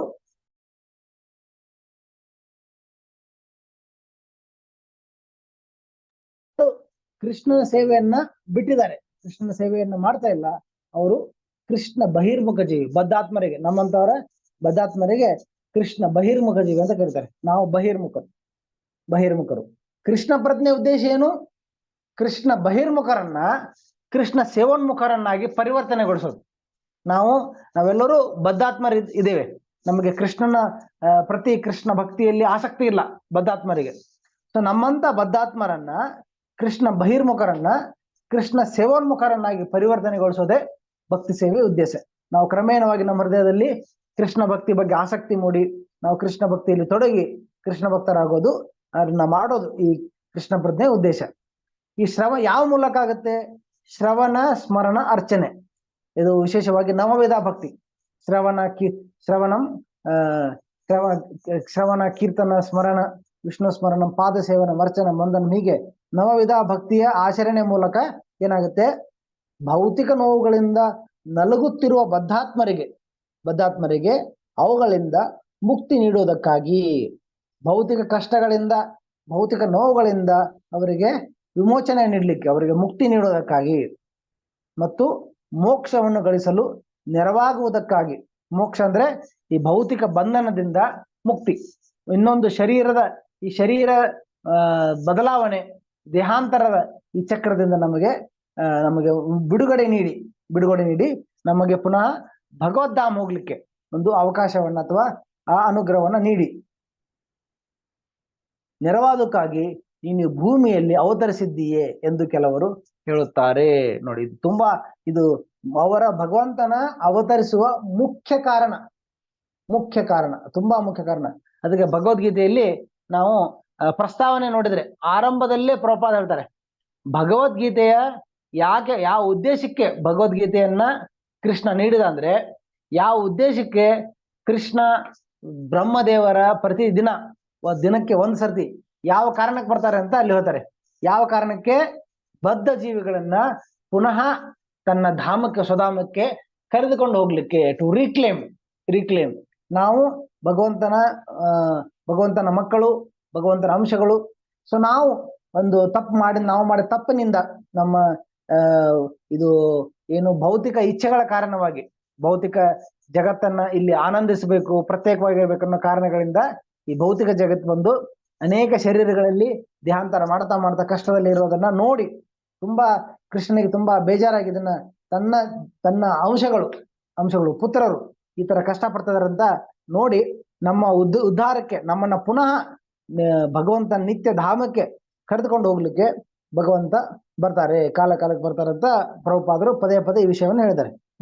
ಅದಕ್ಕೆ ಆ ಕಾರಣಕ್ಕೋಸ್ಕರ ಅಂದ್ರೆ ಇಲ್ಲಿ ಬಂದು ಭಕ್ತಿ ಮಾರ್ಗವನ್ನ ಮರುಸ್ಥಾಪಿಸಿ ಆ ಭಕ್ತಿ ಮಾರ್ಗ ಆಚರಣೆ ಮೂಲಕ ಬದ್ಧ ಜೀವಿಗಳು ಮೋಕ್ಷವನ್ನ ಪಡೆದು ಮೊಟ್ಟ ಮೊದಲಿಗೆ ಎಲ್ಲ ಕಷ್ಟಗಳಿಂದ ನಿವಾರಣೆಯಾಗಿ ಈ ಶರೀರ ಬದಲಾವಣೆಯ ಈ ಜನ್ಮ ಮೃತ್ಯು ಚಕ್ರದಿಂದ ಮೋಕ್ಷ ಪಡೆದು ಪುನಃ ವೈಕುಂಠ ಧಾಮಕ್ಕೆ ಅಥವಾ ಭಗವದ್ಧಾಮಕ್ಕೆ ತೆರಳಲು ಅವರಿಗೆ ಸಹಾಯ ಮಾಡಲಿಕ್ಕೆ ಅವರು ಭಗವಂತ ಕಾಲಕ್ಕೆ ಅವತರಿಸಿದ್ದೀಯ ಅಂತೂ ಕೆಲವರು ಹೇಳ್ತಾರೆ.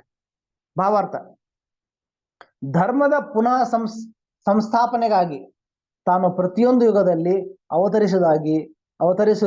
ಅವತರಿಸುವುದಾಗಿ ಭಗವಂತನು ಭಗವದ್ಗೀತೆಯಲ್ಲಿ ಪ್ರತಿಪಾದಿಸಿದ್ದಾನೆ. ಧರ್ಮ ಸಂಸ್ಥಾಪನಾರ್ಥಾಯ ಸಂಭವಾಮಿ ಯುಗೆ. ತುಂಬಾ ಪ್ರಸಿದ್ಧ ಶ್ಲೋಕ.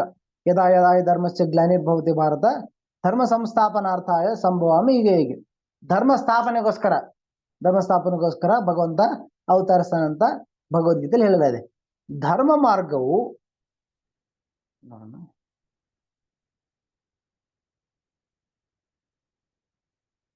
ಮಾರ್ಗವು ಪರಮ ಪ್ರಭುವಿನಿಂದ ನಿರ್ಮಾಣಗೊಂಡಿದೆ. ಧರ್ಮ ಅಂದ್ರೆ ಏನು? ನಾವಾಗಿ ತಿಳ್ಕೊಳ್ಳೋದು ಈಗ ಇತ್ತೀಚೆಗೆ ಧರ್ಮದ ಅನೇಕ ಪರಿಕಲ್ಪನೆ ಬರ್ತಾ ಇದೆ. ಅದು ಹೊಸ ಹೊಸ ವ್ಯಾಖ್ಯಾನ ಕೊಡ್ತಾ ಇದ್ದಾರೆ. ಕೆಲವರ ಪ್ರಕಾರ ಧರ್ಮ ಅಂದ್ರೆ ನಾವು ಮಾಡ್ತಿರೋ ಕೆಲಸನ್ನ ಅಚ್ಚುಕಟ್ಟಾಗಿ ಮಾಡ್ಬೇಕು, ನೀಟಾಗಿ. ಒಂದು ಕಚೇರಿಯಲ್ಲಿರ್ಬೋದು ಅಥವಾ ಮನೆಯಲ್ಲಿರ್ಬೋದು, ನಮ್ಮ ಜವಾಬ್ದಾರಿಗಳನ್ನ ಅಚ್ಚುಕಟ್ಟಾಗಿ ಮಾಡೋದೇ ಧರ್ಮ ಅವ್ರ ಪ್ರಕಾರ. ಇನ್ನೊಬ್ರಿಗೆ ಅನ್ಯಾಯ ಮಾಡದೇ ಇರೋದು ಧರ್ಮ. ಆದ್ರೆ ಇದು ನಿಜವಾದ ಧರ್ಮ ಅಲ್ಲ. ನಿಜವಾದ ಧರ್ಮ ಏನು? ಭಗವಂತನ ಭಕ್ತಿ ಸೇವೆ. ಭಗವಂತನ ಭಕ್ತಿ ಸೇವೆ ಅವರು ಪ್ರಭುವಿಂದ ನಿರ್ಮಾಣ, ಭಗವಂತನೇ ಅದನ್ನ ಕೊಟ್ಟಿದ್ದಾರೆ. ಭಗವಂತವನ್ನ ಈ ಭಗವತ್ ರಚಿತ ಇದು ಧರ್ಮವನ್ನ. ಅದಕ್ಕೆ ಭಾಗವತಲ್ಲಿ ಕೂಡ ಹೇಳಿದೆ, ಧರ್ಮ ಅಂದ್ರೇನು? ಯಾವುದನ್ನ ಭಗವಂತ ನೀಡಿದಾನೆ, ಭಗವಂತ ನೀಡಿದ ನಿಯಮಗಳೇ ಧರ್ಮ ಅಂತ ಹೇಳ್ತಾರೆ. ಕೆಲವು ಮಹತ್ವಾಕಾಂಕ್ಷಿ ವ್ಯಕ್ತಿಗಳಿಗೆ ವಿಲಕ್ಷಣವಾಗಿರುವಂತೆ ಯಾರೊಬ್ಬರು ಒಂದು ಹೊಸ ಧರ್ಮವನ್ನು ಉತ್ಪಾದಿಸಲಾರರು. ಯಾವುದೇ ತಮ್ಮ ಹೊಸ ಧರ್ಮವನ್ನ ಕಟ್ಟಿಕೊಂಡು ತಮ್ಮದೇ ಆದ ಒಂದು ವಿಚಾರಗಳನ್ನ ತಮ್ಮ ಊಹೆಗಳನ್ನ ಅವರು ಪ್ರತಿಪಾದಿಸಿ ಹೊಸ ಧರ್ಮವನ್ನು ಕಟ್ಟಲಿಕ್ಕೆ ಸಾಧ್ಯವಿಲ್ಲ. ಅದು ಶಾಸ್ತ್ರದ ಅಂಗೀಕಾರ ಅಥವಾ ಅದಕ್ಕೆ ಸಮ್ಮತಿ ಇರೋದಿಲ್ಲ. ಅದೇ ಹೇಳ್ತಾರೆ, ಈಗ ಹೊಸದಾಗಿ ಸಂಸ್ಥೆಗಳು ಆರಂಭ ಆಗ್ತಾ ಇದೆ. ಗುರುಗಳಂತ ಅನ್ಕೊಂಡು ಅವರೇ ಹೊಸ ಧರ್ಮ ಕಟ್ಕೊಂಡಿದ್ದಾರೆ. ಕೆಲವರು ಹೇಳ್ತಾರೆ ಎಲ್ಲರನ್ನೂ ಪ್ರೀತಿಸುವುದು ಧರ್ಮ, ಎಲ್ಲ ಜೀವಗಳನ್ನು. ಹರೇ ಕೃಷ್ಣ. ದಯವಿಟ್ಟು ಮ್ಯೂಟ್ ಮಾಡಿ ಪ್ಲೀಸ್, ಮ್ಯೂಟ್ ಮಾಡಿ. ಓಕೆ. ಎಲ್ಲರನ್ನ ಪ್ರೀತಿಸುವುದು, ಎಲ್ಲರಿಗೂ ಯಾವುದೇ ತರ ಭೇದ ಭಾವ ಮಾಡದೇ ಇರೋದು ಅದು ಧರ್ಮ. ಆದ್ರೆ ಅದು ಧರ್ಮ ಅಲ್ಲ. ಭೇದ ಭಾವ ಮಾಡದೇ ಇರೋದಂದ್ರೆ, ಈಗ ಒಬ್ಬ ಮಾಂಸ ತಿಂತಾ ಇದ್ದಾನೆ, ಒಬ್ಬ ಭೌತಿಕ ವಿಷಯಗಳು ತೊಡಗಿದ್ದಾನೆ, ಭಕ್ತಿ ಸೇವೆ ಮಾಡಲ್ಲ, ಭೌತಿಕ ಕಾರ್ಯಗಳಲ್ಲಿ ತೊಡಗಿದ್ದಾನೆ, ಅಂಥವ್ರಿಗೆಲ್ಲ ಪ್ರೀತಿಸಿ ಎಲ್ಲರಿಗೂ ಸೈ ಅನ್ನೋದು. ನಾನು ಸರಿ ನೀನು ಸರಿ, ನಿನ್ ಕೆಲಸ ನೀ ಮಾಡು, ನನ್ನ ಕೆಲಸ ನಾನು ಮಾಡ್ತೇನೆ, ಎಲ್ಲರೂ ಒಳ್ಳೆಯವರು ಅಂತ ಅನ್ಕೊಳ್ಳೋದು ಅದು ಕೂಡ ಒಂದು ಧರ್ಮ ಅಂತ ಹೇಳ್ಕೊಳ್ತಾ ಇದ್ದಾರೆ. ಲವ್ ಎವ್ರಿಬಡಿ, ಎಲ್ಲರನ್ನ ಪ್ರೀತಿಸ್ಬೇಕು. ಆದ್ರೆ ಯಾವ ಸ್ತರದಲ್ಲಿ ಪ್ರೀತಿಸ್ಬೇಕು. ಮತ್ತೆ ಇನ್ನೊಂದು ಧರ್ಮ ಎಲ್ಲರ ಪ್ರತಿ ಕರುಣೆ ಇರಬೇಕಂತ. ಕರುಣೆ ಯಾವ ತರ ಕರುಣೆ? ಅವರಿಗೆ ಬೇಕಾದ ಆಹಾರವನ್ನ ಭೌತಿಕ ಸ್ತರದಲ್ಲಿ, ಶಾರೀರಿಕ ಸ್ತರದಲ್ಲಿ ಕರುಣೆ ಕರುಣೆ ಹೊಂದುವುದೇ ಧರ್ಮ ಅಂತ ಹೇಳ್ತಾರೆ. ಆಹಾರ, ಹಸಿದವರಿಗೆ ಊಟ ಕೊಡೋದು, ಮತ್ತೆ ಬಟ್ಟೆ ಇಲ್ದವರವರಿಗೆ ವಸ್ತ್ರ ಕೊಡೋದು, ಮತ್ತೆ ಆಶ್ರಯ ಇಲ್ದವರವರಿಗೆ ಮನೆ ಕಟ್ಕೊಡೋದು, ಇದು ಧರ್ಮ ಅಂತ ಕೆಲವರು ಅನ್ಕೊಂಡಿದ್ದಾರೆ. ಅದು ಕಾಮ್ಯ ಕರ್ಮ ಆಗತ್ತೆ ಹೊರತು ಪುಣ್ಯ ಕಾರ್ಯ ಆಗತ್ತೆ ಹೊರತು ಧರ್ಮ ಅಲ್ಲ ಅಂತ. ಹೊಸದಾಗಿ ಉತ್ಪಾದಿಸಲಾರರು ಹೊಸ ಧರ್ಮವನ್ನ ಹೊಸದಾಗಿ ನಾವು ಕಂಡುಹಿಡಿಬಾರದು. ಧರ್ಮದ ವಾಸ್ತವಿಕ ಮಾರ್ಗವೆಂದರೆ ಭಗವಂತನನ್ನು ಪರಮಾಧಿಕಾರಿ ಎಂದು ಒಪ್ಪಿಕೊಳ್ಳುವುದು.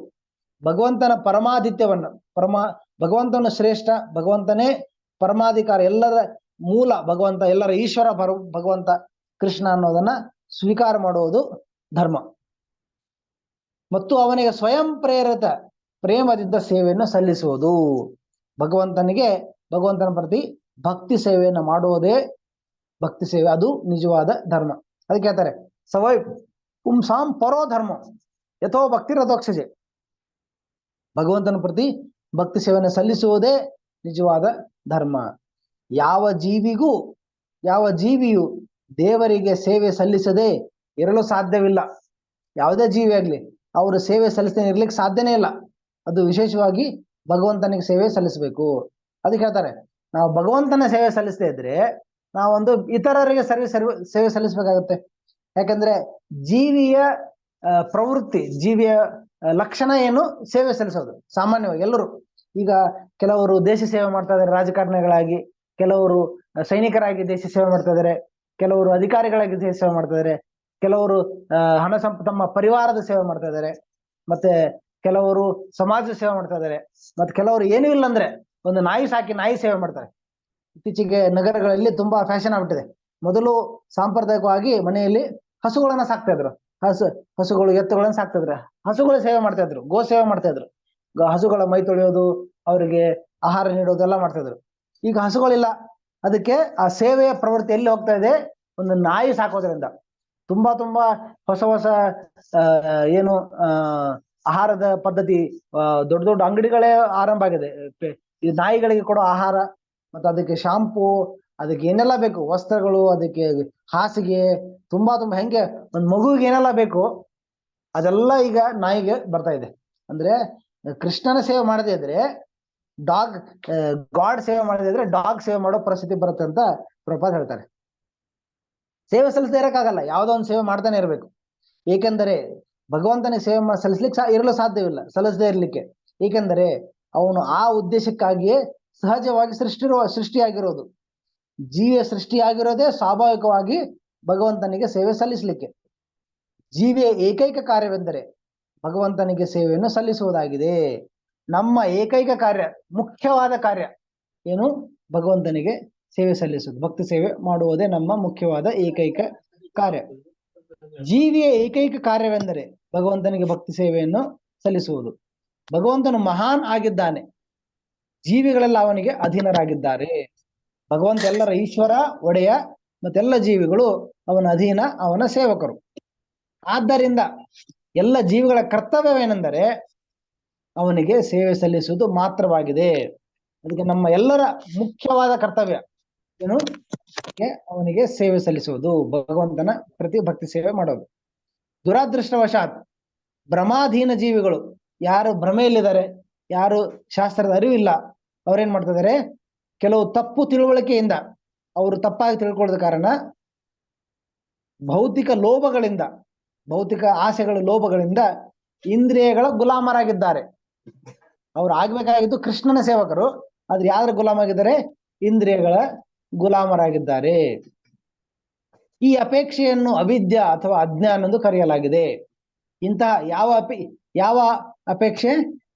ಭೌತಿಕ ಇಂದ್ರಿಯಗಳ ಅಥವಾ ಭೌತಿಕ ಲೋಭಗಳಿಂದ ಇಂದ್ರಿಯ ಗುಲಾಮರಾಗಿರೋದು, ಇಂದ್ರಿಯಗಳ ಸೇವೆ, ಇಂದ್ರಿಯ ತೃಪ್ತಿಯಲ್ಲಿ ತೊಡಗಿರೋದು, ಇದು ಅವಿದ್ಯಾ ಅಂತ ಕರೆಯಲಾಗಿದೆ. ಅಂತಹ ಬಯಕೆಗಳಿಂದಾಗಿ ಜೀವಿಯು ವಿಕೃತ ಲೈಂಗಿಕ ಜೀವನದ ರಕ್ಷಣೆಯಲ್ಲಿ ಲೌಕಿಕ ಸುಖದ ವಿವಿಧ ಯೋಜನೆಗಳನ್ನು ತಯಾರಿಸುತ್ತಾನೆ. ಬರೀ ಇಂದ್ರಿಯ ತೃಪ್ತಿಗೋಸ್ಕರ ಅಂತ ಅಜ್ಞಾನದಲ್ಲಿ ಕೇವಲ ಇಂದ್ರಿಯ ತೃಪ್ತಿ ಅವನ ಮೂಲ ಧ್ಯೇಯ ಅಥವಾ ಗುರಿಯಾಗಿರೋದ್ರಿಂದ ಅವನು ಅನೇಕ ತರದ ಯೋಜನೆಗಳನ್ನ, ಹೊಸ ಮನೆ ಕಟ್ಟೋದು, ಮತ್ತೆ ಹೊಸದ ಯಂತ್ರೋಪಕರಣಗಳನ್ನ ಸೃಷ್ಟಿ ಮಾಡೋದು, ಎಲ್ಲ ಅನೇಕ ತರದ ವಿವಿಧ ಯೋಜನೆಗಳನ್ನು ಮಾಡ್ತಾ ಇದ್ದಾರೆ. ಈಗ ನೋಡ್ಬೋದು ನಾವು, ಈಗ ಮನುಷ್ಯ ಏನೆಲ್ಲಾ ಉಪಕರಣ ಕಂಡಿಡಿದಾನೆ. ಟಿವಿ, ಮೊಬೈಲ್ ಫೋನ್, ಮತ್ತೆ ವಿಮಾನ, ಟ್ರೇನು, ಬುಲೆಟ್ ಟ್ರೇನು, ಮತ್ತೆ ಮನೆ ಕಟ್ಟಡದಲ್ಲಿ ಅನೇಕ ತರದ ಸಿವಿಲ್ ಇಂಜಿನಿಯರಿಂಗ್, ಪ್ರತಿಯೊಂದು ವಿಜ್ಞಾನ ತುಂಬಾ ಮುಂದುವರೆದಿದೆ. Civil engineering, electronics, computer science, computer ಅಲ್ಲಿ, ಮತ್ತೆ ಇದರಲ್ಲಿ ಬಟ್ಟೆ, ಟೆಕ್ಸ್ಟೈಲ್. ಮೊದಲೇನಿತ್ತು? ಬಟ್ಟೆ ತೊಡಬೇಕಷ್ಟೇ. ಒಂದು ಪುರುಷರಂತೂ ಮಿನಿಮಮ್ ಇತ್ತು ಒಂದು ಧೋತಿ ಕುರ್ತಾ. ಕೆಲವರು ಬ್ರಾಹ್ಮಣರಂತೂ ಕುರ್ತಾನೇ ಇಲ್ಲ, ಬ್ರಾಹ್ಮಣರಿಗೆ ಶರ್ಟ್ ಕೂಡ ಇರಲ್ಲ. ಇಡೀ ಬರೀ ಒಂದು ಅಂಗವಸ್ತ್ರ ಮತ್ತೆ ಒಂದು ಪಂಚೆ ಅಷ್ಟೇ. ಈ ಜೀವನ ಪರ್ಯಂತ ಅವರು ಉತ್ಸವಗಳನ್ನು ಹೊರತು ಬೇರೆ ಟೈಮಲ್ಲಿ ಇವೆಲ್ಲ ವೈವಿಧ್ಯಮಯವಾದ ವಸ್ತ್ರಗಳನ್ನು ತೊಡೋದೇ ಇಲ್ಲ. ಸಿಂಪಲ್, ತುಂಬಾ ಸರಳವಾಗಿ ಜೀವನ, ವೈಟ್ ಅಂಡ್ ವೈಟ್, ಸರಳವಾದ ಬಟ್ಟೆ. ಮತ್ತೆ ಮಾತಾಜಿಗಳು ಕೂಡ ತುಂಬಾ ಸರಳವಾಗಿತ್ತು, ಸಾಂಪ್ರದಾಯಿಕವಾಗಿ ಬಟ್ಟೆ ತೊಡ್ತಾ ಇದ್ರು. ಈಗ ನೋಡಿ ಎಷ್ಟೆಲ್ಲ ಯೋಜನೆಗಳು, ಏನೆಲ್ಲಾ ಬಂದಿದೆ ಬಟ್ಟೆಗಳ ರೂಪದಲ್ಲಿ. ಹೊಸದಾಗಿ ವಿನ್ಯಾಸಗಳು, ಮತ್ತೆ ಲಕ್ಷಾಂತರ ರೂಪಾಯಿ ಒಂದೊಂದು ಬಟ್ಟೆಗೆ, 80,000, 1 ಲಕ್ಷ, 10 ಲಕ್ಷಗಟ್ಲೆ, ಕೋಟಿಗಟ್ಲೆ ವಸ್ತ್ರದ ಮೇಲೆ ಹಾಕ್ತಾ ಇದ್ದಾರೆ. ಯಾಕೆ? ತಮ್ಮನ್ನ ಅಲಂಕಾರಗೊಳಿಸ್ಲಿಕ್ಕೆ. ಹೆಚ್ಚೆಚ್ಚಾಗಿ ಅಲಂಕಾರ ಮೊದಲಿಂದ ಇದೆ, ಮತ್ತೆ ವಿಶೇಷವಾಗಿ ಸ್ತ್ರೀಯರಿಗೆ ಒಂದಿಷ್ಟು ಅನುಕೂಲ ಇದೆ ಅಲಂಕಾರ ಮಾಡ್ಕೋಬೇಕಂತ.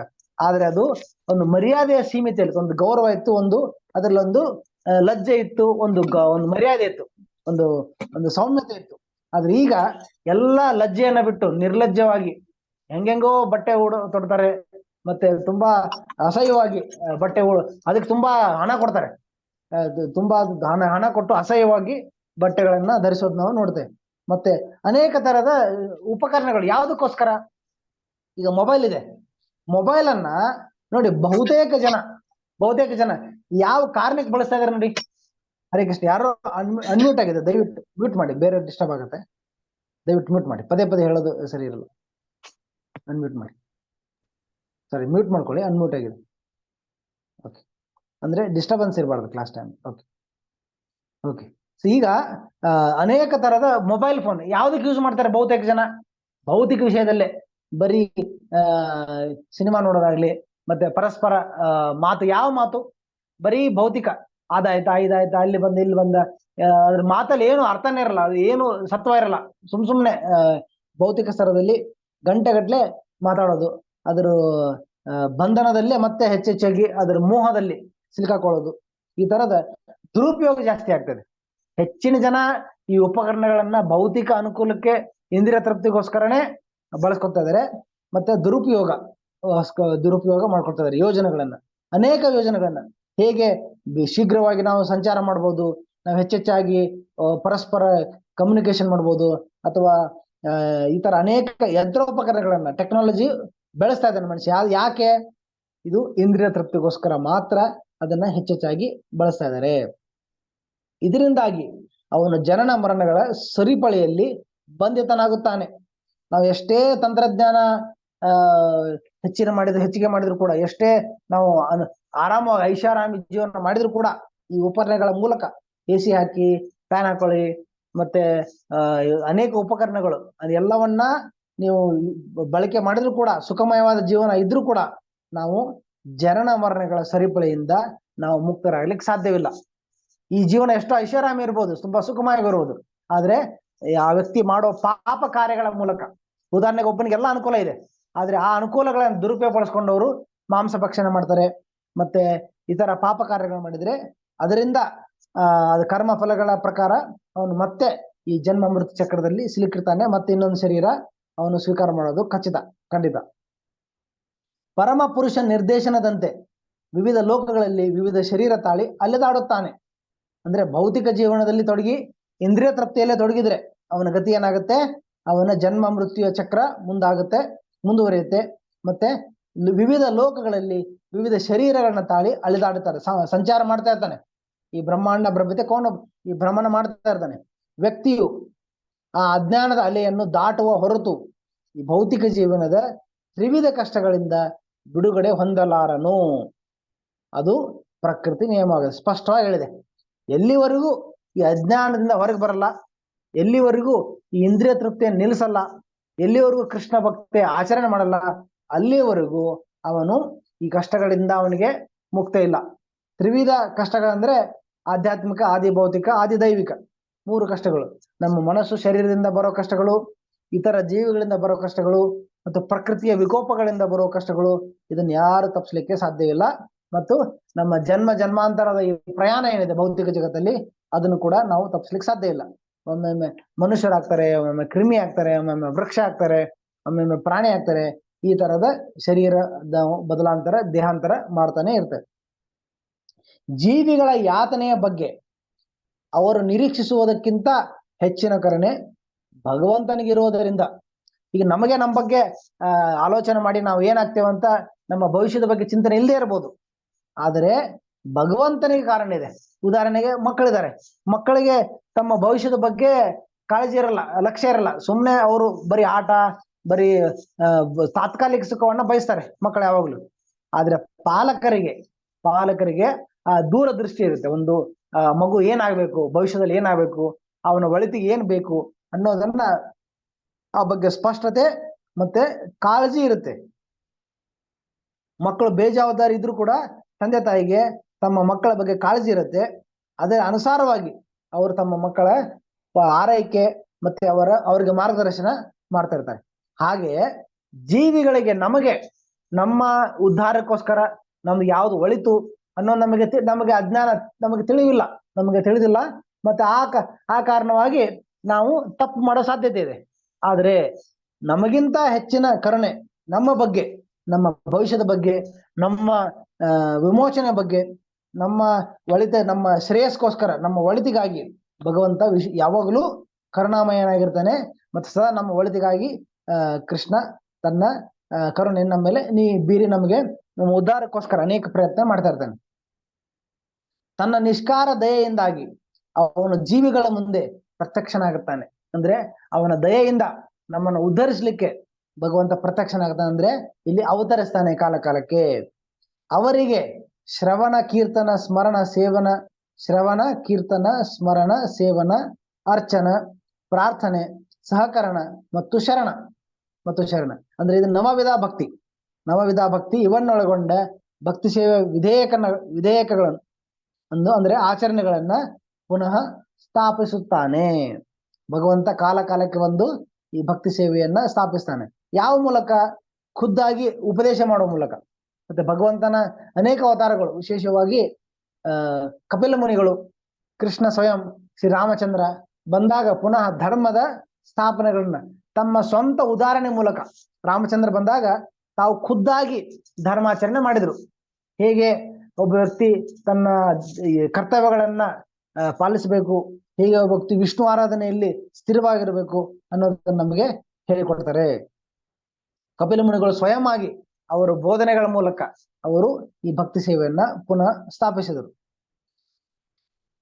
ಮೇಲೆ ಹೇಳಿದ ಎಲ್ಲವುಗಳನ್ನು ಅಥವಾ ಅವುಗಳಲ್ಲಿ ಒಂದನ್ನು ಅಳವಡಿಸಿಕೊಳ್ಳುವುದರಿಂದ, ಅಂದ್ರೆ ನವವಿಧ ಭಕ್ತಿ ಎಲ್ಲವನ್ನು, ಶ್ರವಣ, ಕೀರ್ತನ, ಸ್ಮರಣೆ ಎಲ್ಲವನ್ನು ಅಥವಾ ಯಾವ್ದಾದ್ರು ಒಂದನ್ನ ಪಾಲನೆ ಮಾಡಿದ್ರೆ ಸಾಕು. ಪರೀಕ್ಷಿತ್ ಮಹಾರಾಜ ಅವರೆಲ್ಲ ಮಾಡಿಲ್ಲ, ಬರೀ ಶ್ರವಣ ಮಾತ್ರ ಮಾಡಿದ್ರು. ಕೇವಲ ಅವರು ಭಗವಂತನ ಕುರಿತಾಗಿ ಶ್ರವಣ ಮಾಡಿದ್ರು. ಸುಖದೇವ ಗೋಸ್ವಾಮಿ ಕೇವಲ ಕೀರ್ತನೆ ಮಾಡಿದ್ರು. ಮತ್ತೆ ಪ್ರಹ್ಲಾದ್ ಮಹಾರಾಜ್ ಕೇವಲ ಸ್ಮರಣೆ ಮಾಡಿದ್ರು. ಪೃಥು ಮಹಾರಾಜ್ ಅರ್ಚನೆ ಮಾಡಿದ್ರು.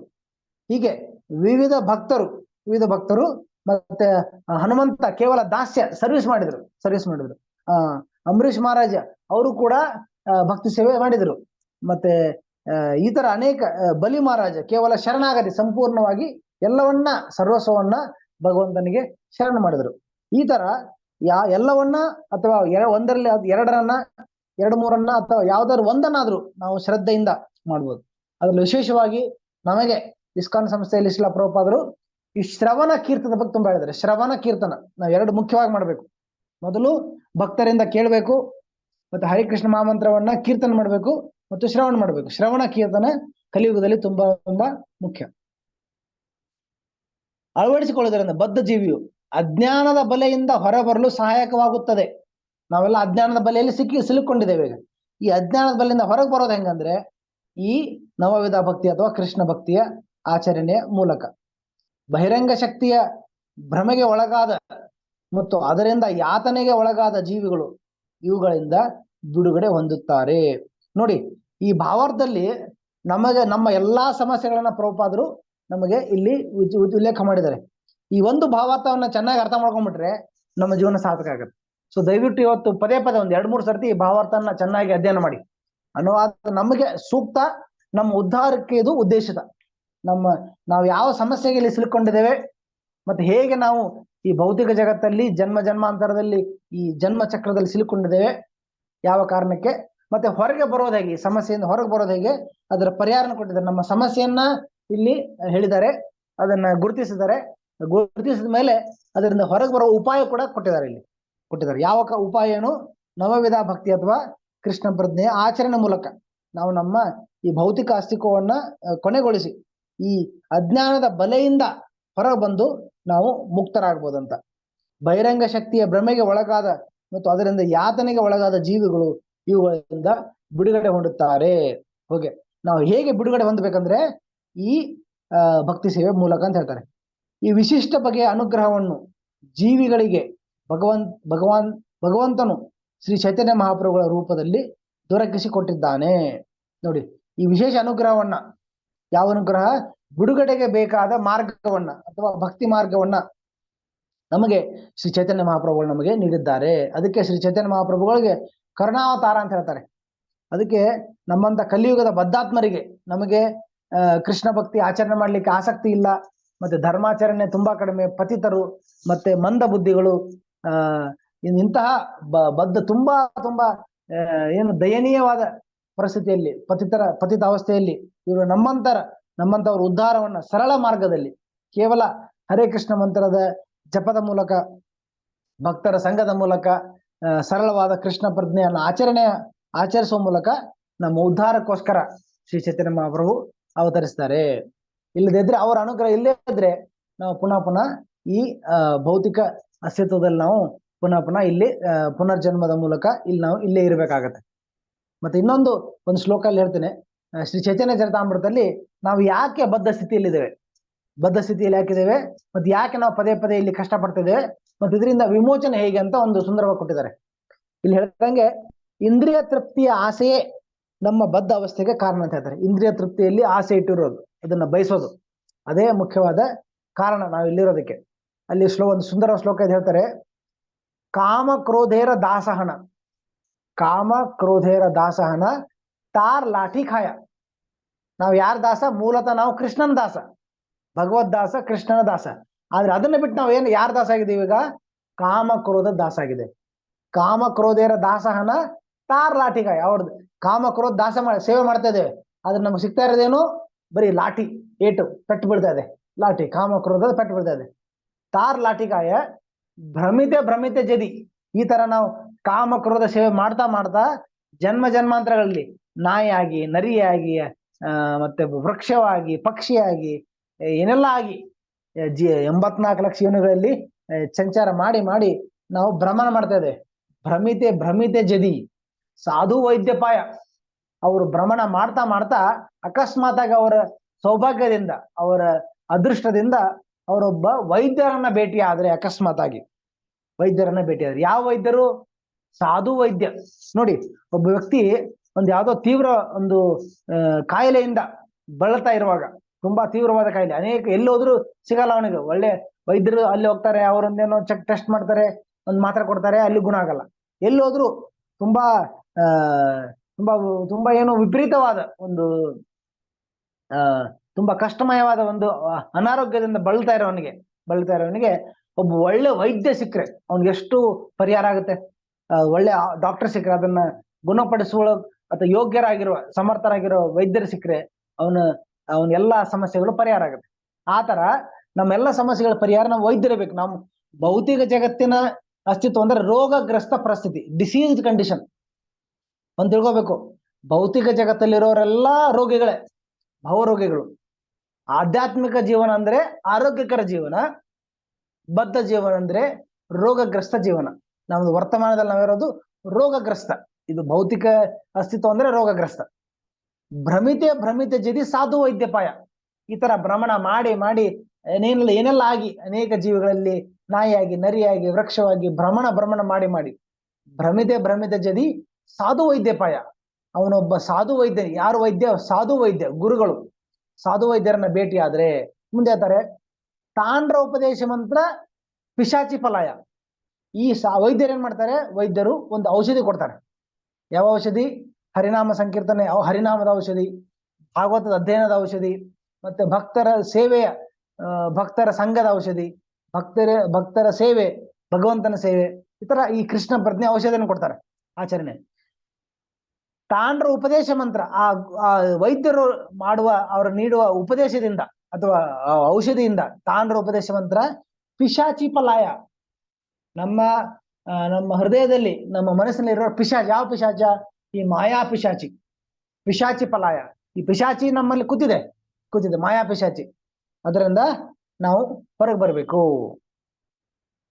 ಜೀವ ಜಾಗೋ ಗೋರಾ ಚಾಂದ ಬೋಲೆ ಕೋಥಾ ನಿದ್ರಾ ಮಾಯಾಯೋ ಪಿಶಾಚಿರ ಕೋಲೆ. ಅಂದ್ರೆ ಎಷ್ಟು ನಾವು ಎದ್ದೇಳಿ ಅಂತ ಹೇಳ್ತಾರೆ ಚೈತನ್ಯ ಮಹಾಪ್ರಭು. ಎಲ್ಲಿವರೆಗೂ ಈ ಮಾಯಾ ಪಿಶಾಚಿ ತೊಡೆ ಮೇಲೆ ಮಲಗಿದ್ದೀರಾ? ಕೋಥಾ ನಿದ್ರಾ ಜಾವ ಮಾಯಾ ಪಿಶಾಚಿರ ಕೋಲೆ. ಎಲ್ಲಿವರೆಗೂ ನೀವು ಈ ಮಾಯಾ ಪಿಶಾಚಿ ತೊಡೆ ಮೇಲೆ ಮಲಗಿರ್ತೀರಾ ಸುಖವಾಗಿ ಅಂತ ನಮಗೆ ಎದ್ದೇಳಿಸ್ಲಿಕ್ಕೆ ಚೈತನ್ಯ ಮಹಾಪ್ರಭು ನಮಗೆ ಕರೆ ಮಾಡ್ತಾ ಇದ್ದಾರೆ. ಆ ತಾಂಡ್ರ ಉಪದೇಶ ಮಂತ್ರ ಪಿಶಾಚಿ ಪಲಾಯ ಕೃಷ್ಣ ಭಕ್ತಿ ಪಾಯ ತಬೆ ಕೃಷ್ಣ ನಿಕಟಯಾಯ. ಆಗ ಅವನಿಗೆ ಈ ಪಿಶಾಚಿ ಓಡಿಸಿದ ಮೇಲೆ, ನಮ್ಮಲ್ಲಿರುವ ಪಿಶಾಚಿಯನ್ನು ಓಡಿಸಿದ ಮೇಲೆ ಏನಾಗುತ್ತೆ? ನಮ್ಮ ಹೃದಯದಲ್ಲಿ ಕೃಷ್ಣ ಭಕ್ತಿ ಜಾಗೃತವಾಗುತ್ತೆ.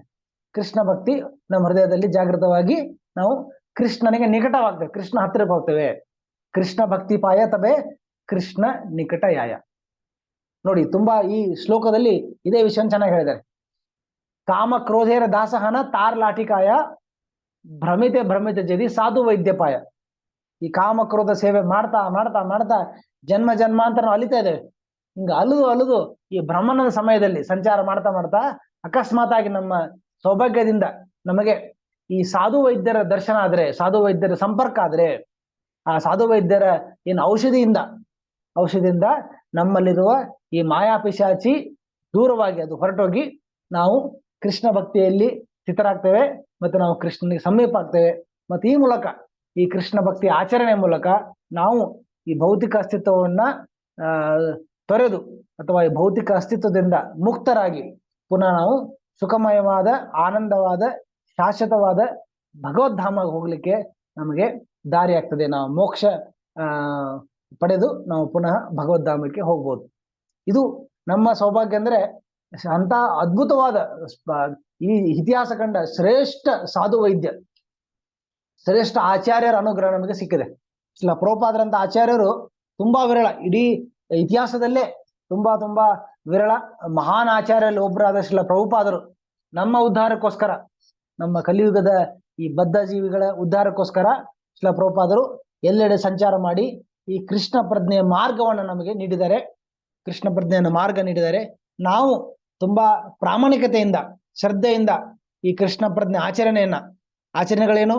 ಹರೇ ಕೃಷ್ಣ ಮಂತ್ರ ಜಪ ಮಾಡೋದು, ಭಗವದ್ಗೀತೆ ಭಾಗವತ ಅಧ್ಯಯನ ಮಾಡೋದು, ಭಕ್ತರ ಸಂಘ ಮಾಡೋದು, ಕೃಷ್ಣ ಪ್ರಜ್ಞೆಯ ಆಚರಣೆಗಳನ್ನ, ನಿಯಮಗಳನ್ನ ಪಾಲನೆ ಮಾಡೋದು, ಮತ್ತೆ ದೇವಸ್ಥಾನದ ಕಾರ್ಯಕ್ರಮಗಳಲ್ಲಿ ಭಾಗವಹಿಸೋದು, ತುಂಬಾ ಸರಳ. ಪ್ರಸಾದ ಸ್ವೀಕಾರ ಮಾಡೋದು, ಮತ್ತೆ ಪುಸ್ತಕ ವಿತರಣೆ ಮಾಡೋದು, ಇಂತಹ ಸರಳವಾದ ಎಲ್ಲರೂ ಆನಂದವಾಗಿ ಪ್ರಸಾದ ಸ್ವೀಕಾರ ಮಾಡೋದು, ನೃತ್ಯ ಮಾಡೋದು, ತುಂಬಾ ಸರಳವಾದ ಮತ್ತು ಆನಂದಮಯವಾದ ಈ ಕೃಷ್ಣ ಪ್ರಜ್ಞೆ ಆಚರಣೆಯನ್ನ ಪ್ರಭುಪಾದರು ಕೊಟ್ಟಿದ್ದಾರೆ.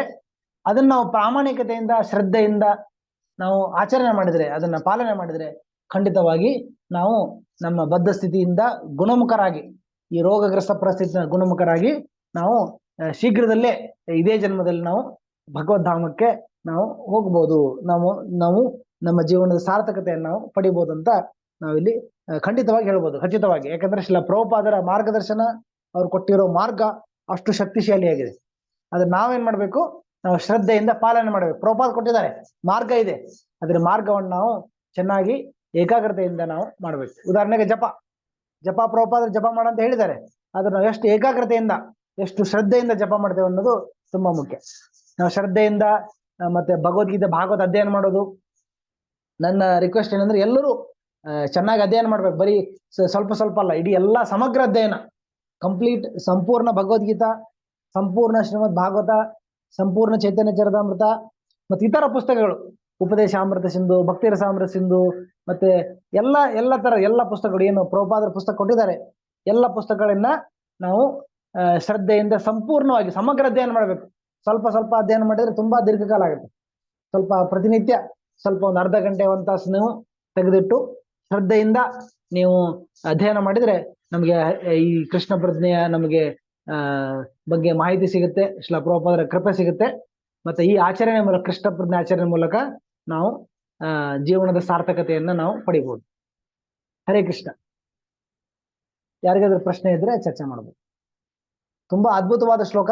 ಇದನ್ನ ನೀವು ಪದೇ ನೀವು ಈ ಶ್ಲೋಕವನ್ನ 1-2 ಸರ್ತಿ ಅಧ್ಯಯನ ಮಾಡಿ. ಯಾಕಂದ್ರೆ ನಮ್ಮ ಸಮಸ್ಯೆ, ನಮ್ಮ ಮುಖ್ಯವಾದ ಸಮಸ್ಯೆ, ನಮ್ಮ ಮೂಲ ಸಮಸ್ಯೆ ಮತ್ತು ಆ ಸಮಸ್ಯೆಗೆ ಪರಿಹಾರ ಎನ್ನುವುದನ್ನ ಈ ಶ್ಲೋಕದಲ್ಲಿ ಪ್ರಭುಪಾದರು ತುಂಬಾ ಚೆನ್ನಾಗಿ ನಮಗೆ ಹೇಳಿಕೊಟ್ಟಿದ್ದಾರೆ. ಹರೇ ಕೃಷ್ಣ.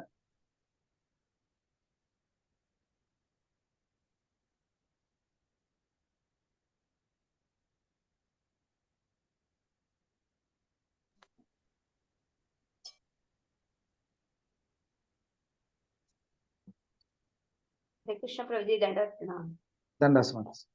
ದಂಡವತ್ ಪ್ರಣಾಮ ಪ್ರಭುಜಿ. ಹರೇ ಕೃಷ್ಣ. ಹರೇ ಕೃಷ್ಣ ಪ್ರಭುಜಿ ದಂಡವತ್ ಪ್ರಣಾಮ ಪ್ರಭುಜಿ. ಪ್ರಣಾಮ್ ಪ್ರಭುಜಿ, ತುಂಬಾ ಚೆನ್ನಾಗಿರುತ್ತೆ ಕ್ಲಾಸ್. ಹರೇ ಕೃಷ್ಣ. ಸಂತೋಷ ಪ್ರಭುಜಿ. ದಂಡವತ್ ಪ್ರಣಾಮ ಪ್ರಭುಜಿ. ಹರೇ ಕೃಷ್ಣ ಪ್ರಭುಜಿ, ದಂಡವತ್ ಪ್ರಣಾಮ. ಹರೇ ಕೃಷ್ಣ ಪ್ರಭು, ತುಂಬಾ ಚೆನ್ನಾಗಿ ಎಕ್ಸ್ಪ್ಲೈನ್ ಮಾಡಿದ್ರಿ ಪ್ರಭು, ತುಂಬಾ ಚೆನ್ನಾಗಿತ್ತು. Thank you. ಹರೇ ಕೃಷ್ಣ. ನಾವು ನಿಷ್ಠೆಯಿಂದ ಓದ್ಬೇಕು ಅಂತೀವಿ, ಅರ್ಧ ಅವರಲ್ಲಿ ಎಲ್ಲಿ ಆಗುತ್ತೆ ಪ್ರಭು, ನಮ್ ತಲೆ ಒಳಗಡೆ ಹೋಗೋದೇ ಕಷ್ಟ. ಮತ್ತೆ ನಾವ್ ಒಂದ್ಸರ್ತಿ ಓದದ್ ಬಿಟ್ಮೇಲೆ ಮತ್ತೆ ಇನ್ನೊಂದ್ಸರಿ ರೀಕಾಲ್ ಮಾಡೋಷ್ಟು ಮರ್ತೇ ಹೋಗಿರ್ತೀವಿ. ನಮ್ ಏಜ್ಗಳಿಗೆ ಆ ತರ ಇದೆ. ಬಟ್ ಆದಷ್ಟು ಪ್ರಯತ್ನ ಪಡ್ತೀವಿ ಪ್ರಭು. ನಿಮ್ಮ ಸಲಹೆಗಳಿಗೆ ತುಂಬಾ ಚೆನ್ನಾಗಿ ಎಕ್ಸ್ಪ್ಲೈನ್ ಮಾಡಿದ್ರಿ ಪ್ರಭು.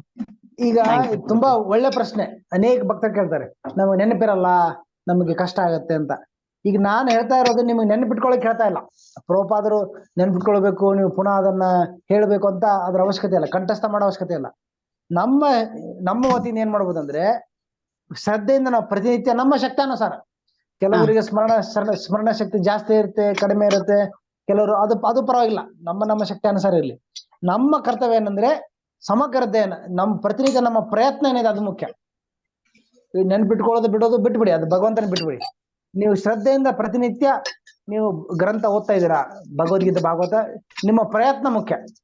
ಅದನ್ನ ಅದರ ಫಲ ಬಿಟ್ಬಿಡಿ, ಫಲದ ಬಗ್ಗೆ ಚಿಂತನೆ ಮಾಡಬೇಡಿ, ಶ್ರದ್ಧೆಯಿಂದ ಓದ್ಬೇಕು. ಓದ್ತಾ ಇದ್ರಲ್ಲ ಡೈಲಿ, ಅದು ಸಂತೋಷ. ಓದ್ತಿದೀವಿ ಪ್ರಭು, ಆದ್ರೆ ನಮ್ಗೆ ಡೌಟ್, ನಾವು 12 ಬುಕ್ ಮುಗಿಸ್ತೀವ ನಾವು ಇನ್ನೂ ಜೀವಂತವಾಗಿ ಇರೋಷ್ಟ್ರಲ್ಲಿ ಅನ್ನೋ ಡೌಟ್ ಇದೆ, ಮ- ಗೊತ್ತಿಲ್ಲ. ಯಾಕಂದ್ರೆ ಮಾತಾಜಿ, ನೀವ್ ಎಕ್ಸ್ಪ್ಲೈನ್ ಮಾಡೋದು ತುಂಬಾ ಚೆನ್ನಾಗಿರುತ್ತೆ, ನಾವು ಓದ್ಕೊಂಡೋದ್ರೆ ಇಷ್ಟು ರುಚಿಕರವಾಗಿ ಅರ್ಥ ಆಗಲ್ಲ. ಏನೋ ಒಂಥರ ಪಠ್ಯ ಪುಸ್ತಕ ಓದಂಗ್ ಹೋಗ್ತಿವಿ, ಆದ್ರೆ ನಿಮ್ಗಳ ಎಕ್ಸ್ಪ್ಲನೇಷನ್ ಕೇಳಿದಾಗ ಅಯ್ಯೋ ಇದಕ್ಕೆ ಇಷ್ಟು ಮಹತ್ವ ಇದೆ ಅಂತ ಅನ್ಸುತ್ತೆ ಪ್ರಭು. ಅದಕ್ಕೆ ಏನ್ ಆದ್ರೆ- ಮಾಡೋಕ್ ಮಾತಾಜಿ, ಉದಾಹರಣೆಗೆ ನೀವು ಒಂದು ವಾಕ್ಯ ಓದಿದ್ರ, ಒಂದು ಪ್ಯಾರಾಗ್ರಾಫ್ ಓದಿದ್ರ ಅನ್ಕೊಳ್ಳಿ, ಒಂದು 2-3 ಲೈನ್ ಓದಿದ್ರ, ಒಂದು ವಾಕ್ಯವೃಂದ ಅಂದ್ರೆ ಪ್ಯಾರಾಗ್ರಾಫ್ ಇರುತ್ತಲ್ಲ, ಅದನ್ನ ಓದಿದ ಮೇಲೆ ಸ್ವಲ್ಪ ಹೊತ್ತು ನಿಲ್ಲಿ, ಒಂದ್ 2 ನಿಮಿಷ ವೇಟ್ ಮಾಡಿ, ಮತ್ತೆ ಮುಂದೆ ಹೋಗೋದು ಅರ್ಜೆಂಟ್ ಬೇಡ. ಓದಿದ ಮೇಲೆ 1-2 ಲೈನ್ ಓದ್ತೀರಾ, ಓದಿದ ಮೇಲೆ ಏನಿದೆ ಅಂತ ಅದನ್ನ ಚರ್ಚೆ ಮಾಡೋಣ. ಉದಾಹರಣೆಗೆ ಕೃಷ್ಣ ಪ್ರಜ್ಞೆ ಆಚರಣೆ, ಶ್ರವಣ ಕೀರ್ತನದಿಂದ ನಾವು ಬದ್ಧ ಸ್ಥಿತಿಯಿಂದ ನಾವು ಗುಣಮುಖರಾಗ್ತೇವೆ ಅಂತ ಉದಾಹರಣೆಗೆ, ನಾವು ಇದ್ರ ಮೂಲಕ ಬದ್ಧ ಜೀವನದಿಂದ ವಿಮೋಚನೆ ಆಗತ್ತೆ ಅಂತ, ಇದ್ರ ಬಗ್ಗೆ ಚಿಂತನೆ ಮಾಡಿ. ಅದಕ್ಕೆ ಹೇಳ್ತಾರೆ ಶ್ರವಣ ಮನನ. ಬರೀ ಶ್ರವಣ ಮಾಡ್ತಾ ಹೋದ್ರೆ ಪ್ರಯೋಜನ ಇಲ್ಲ, ಹಂಗೆ ಮರ್ತ ಹೋಗುತ್ತದು. ಶ್ರವಣ ಮಾಡಿದ್ದನ್ನ ಒಂದು ಕ್ಷಣ ನಿಂತು ಮನನ ಮಾಡ್ಬೇಕು, ಅದ್ರ ಏನಿದೆ ಅಂತ ಚಿಂತನೆ ಮಾಡ್ಬೇಕು ಅದ್ರ ಬಗ್ಗೆ, ಅವಾಗ ನಮ್ಮ ಹತ್ರ ಉಳಿಯುತ್ತದ. ಹಂಗೆ ಒಂದೇ ಓದ್ತಾ ಹೋದ್ರೆ ಮರ್ತೋಗ್ಬಿಡುತ್ತೆ, ಹಂಗೆ ಅದು ನಮಗೆ ಜೀರ್ಣ ಆಗೋದಿಲ್ಲ. ಉದಾಹರಣೆಗೆ ನಾವು ಊಟ ಮಾಡ್ತಿರ್ತೀವಿ, ಅದು ನುಂಗ್ತಾ ಹೋದ್ರೆ ಇದನ್ನ ಜೀರ್ಣ ಆಗ್ಬೇಕಲ್ಲ, ಅಗಿಬೇಕು. ನಾವು ತಗೊಂಡಿದ್ದ ಆಹಾರವನ್ನ ಅಗದ್ರೇನೆ ಅದು ನಮಗೆ ಜೀರ್ಣ ಆಗೋದು. ಅಗಿಯೋದಂದ್ರೆ ಏನು, ಒಂದ್ ಪ್ಯಾರಾಗ್ರಾಫ್ ಓದ್ತೀರಾ, ಒಂದ್ ಭಾವಾರ್ಥ ಓದ್ತೀರಾ, ಓದಿದ ಮೇಲೆ ನೆಕ್ಸ್ಟ್ ಶ್ಲೋಕಕ್ಕೆ ಹೋಗೋ ಅವಶ್ಯಕ ಅರ್ಜೆಂಟ್ ಬೇಡ. ಏನ್ ಈ ಶ್ಲೋಕದಲ್ಲಿ ಏನ್ ಹೇಳಿದ್ದಾರೆ ಕೃಷ್ಣ, ಏನಿದೆ ಈ ಶ್ಲೋಕದಲ್ಲಿ ಅಂತ ಒಂದ್ 2 ನಿಮಿಷ ಅದ್ರ ಬಗ್ಗೆ ಚಿಂತನೆ ಮಾಡಿ, ಮನನ ಮಾಡಿ. ಅವಾಗ ನಮಗದು ಜಾಸ್ತಿ ಅದು ಜೀರ್ಣ ಆಗುತ್ತೆ. ವಿಷಯ ಯಾವುದೇ ವಿಷಯ ಸ್ವಲ್ಪ ಹೊತ್ತು ನಿಲ್ಬೇಕು, ಅರ್ಜೆಂಟ್ ಬೇಡ. ನಿಂತು ಅದ್ರ ಬಗ್ಗೆ ಮನನ ಮಾಡಿದ್ರೆ, ಇವತ್ತು ಪ್ರಯತ್ನ ಮಾಡಿ, ಒಂದ್ ಪ್ಯಾರಾಗ್ರಾಫ್ ಓದ್ತೀರಾ, ಓದಿದ ಮೇಲೆ 2 ನಿಮಿಷ ನಿಂತು ಏನಿತ್ತು ಇದ್ರಲ್ಲ ಅಂತ ಯೋಚನೆ ಮಾಡಿ, ಮನನ ಮಾಡಿ. ಆಮೇಲೆ ಸಾಧ್ಯವಾದರೆ ಕೆಲವರು ನೋಟ್ಸ್ ಮಾಡ್ಕೊಳ್ತಾರೆ, ಅದ್ರ ಬರ್ಕೊಳ್ತಾರೆ. ಅದ್ರ ನೋಟ್ಸ್ ಎಲ್ಲ ಬರ್ಕೊಂಡಿದೀವಿ ಪ್ರಭು, ಆದ್ರೆ ಏನ್ ತಪ್ಪು ಅಂದ್ರೆ ಮತ್ತೆ ಹೋಗಿ ಆ ನೋಟ್ಸ್ ನ ನೋಡಕ್ ಹೋಗಲ್ಲ. ಬುಕ್ಗಳೇ ಬರ್ದಿಟ್ಟಿದೀವಿ, ಮತ್ತೆ ಆ ಬುಕ್ ನ ನೋಡಕ್ ಹೋಗಲ್ಲ. ನೆಕ್ಸ್ಟ್ ಕ್ಲಾಸ್ ಹಂಗ್ ಹೋಗ್ತಾ ಇದೀವಿ. ನೋಟ್ಸ್ ಏನೋ ಬರ್ದಿಟ್ಕೊಂಡು ಮೆಲಕ್ ಆಗ್ತಾ ಇರ್ಬೇಕು, ಯಾಕಂದ್ರೆ ಮರ್ತೋಗ್ಬಿಡುತ್ತೆ. ಮನುಷ್ಯನ ಬುದ್ಧಿಶಕ್ತಿ ಎಷ್ಟಿದೆ ಅಂದ್ರೆ, ಸ್ಮರಣ ಶಕ್ತಿ, ನಾವು ಓದಿದ್ರಲ್ಲಿ 15-20% ಮಾತ್ರ ನಮ್ಮ ತಲೆಯಲ್ಲಿ ಉಳಿಯುತ್ತೆ, ಬಾಕಿ ಎಲ್ಲ ಹಾರೋಗ್ಬಿಡುತ್ತೆ. ಎಲ್ರಿಗೂ, ನೀವೊಬ್ರಲ್ಲ, 20% ಬಿಟ್ಟು 80% ಹಾರೋಗುತ್ತೆ ಎಲ್ರಿಗೂ ಅಷ್ಟೇ. ಅದನ್ನ ಮರುಕಳಿಸೋದ್ರಿಂದ, ಪುನಃ ಮೆಲಕ್ ಹಾಕೋದ್ರಿಂದ ನಮ್ಗೆ ಸ್ಮರಣೆ ಆಗುತ್ತೆ. ಈಗ ನಾವ್ ಯಾಕೆ ಹೇಳ್ತೇವೆ ಅಂದ್ರೆ, ಪುನಃ ಮೆಲಕ್ ಹಾಕ್ತಾ ಇರ್ತೇವೆ, ಪ್ರವಚನ ಅಧ್ಯಯನ ಮೂಲಕ ಮೆಲಕ್ ಹಾಕ್ತಾ ಕಾರಣ ಅದು ಪುನಃ ಅದು ನೆನಪಲ್ಲಿರುತ್ತೆ. ಆದ್ರೆ ಭಗವಂತ ಅದನ್ನ ಅಪೇಕ್ಷೆ ಮಾಡಲ್ಲ, ನೀವು ಸ್ಮರಣೆ ಇಟ್ಕೋಬೇಕು, ಪುನಃ ಕಂಠಸ್ಥ ಮಾಡ್ಬೇಕಂತ ಭಗವಂತನ ಅಪೇಕ್ಷೆ ಅಲ್ಲ. ಅವನು ಬಯಸೋದೇನಂದ್ರೆ ನಿಮ್ಮ ಪ್ರಾಮಾಣಿಕ ಪ್ರಯತ್ನ, ಮತ್ತೆ ಓದುವಾಗ ದಯವಿಟ್ಟು ಮನನ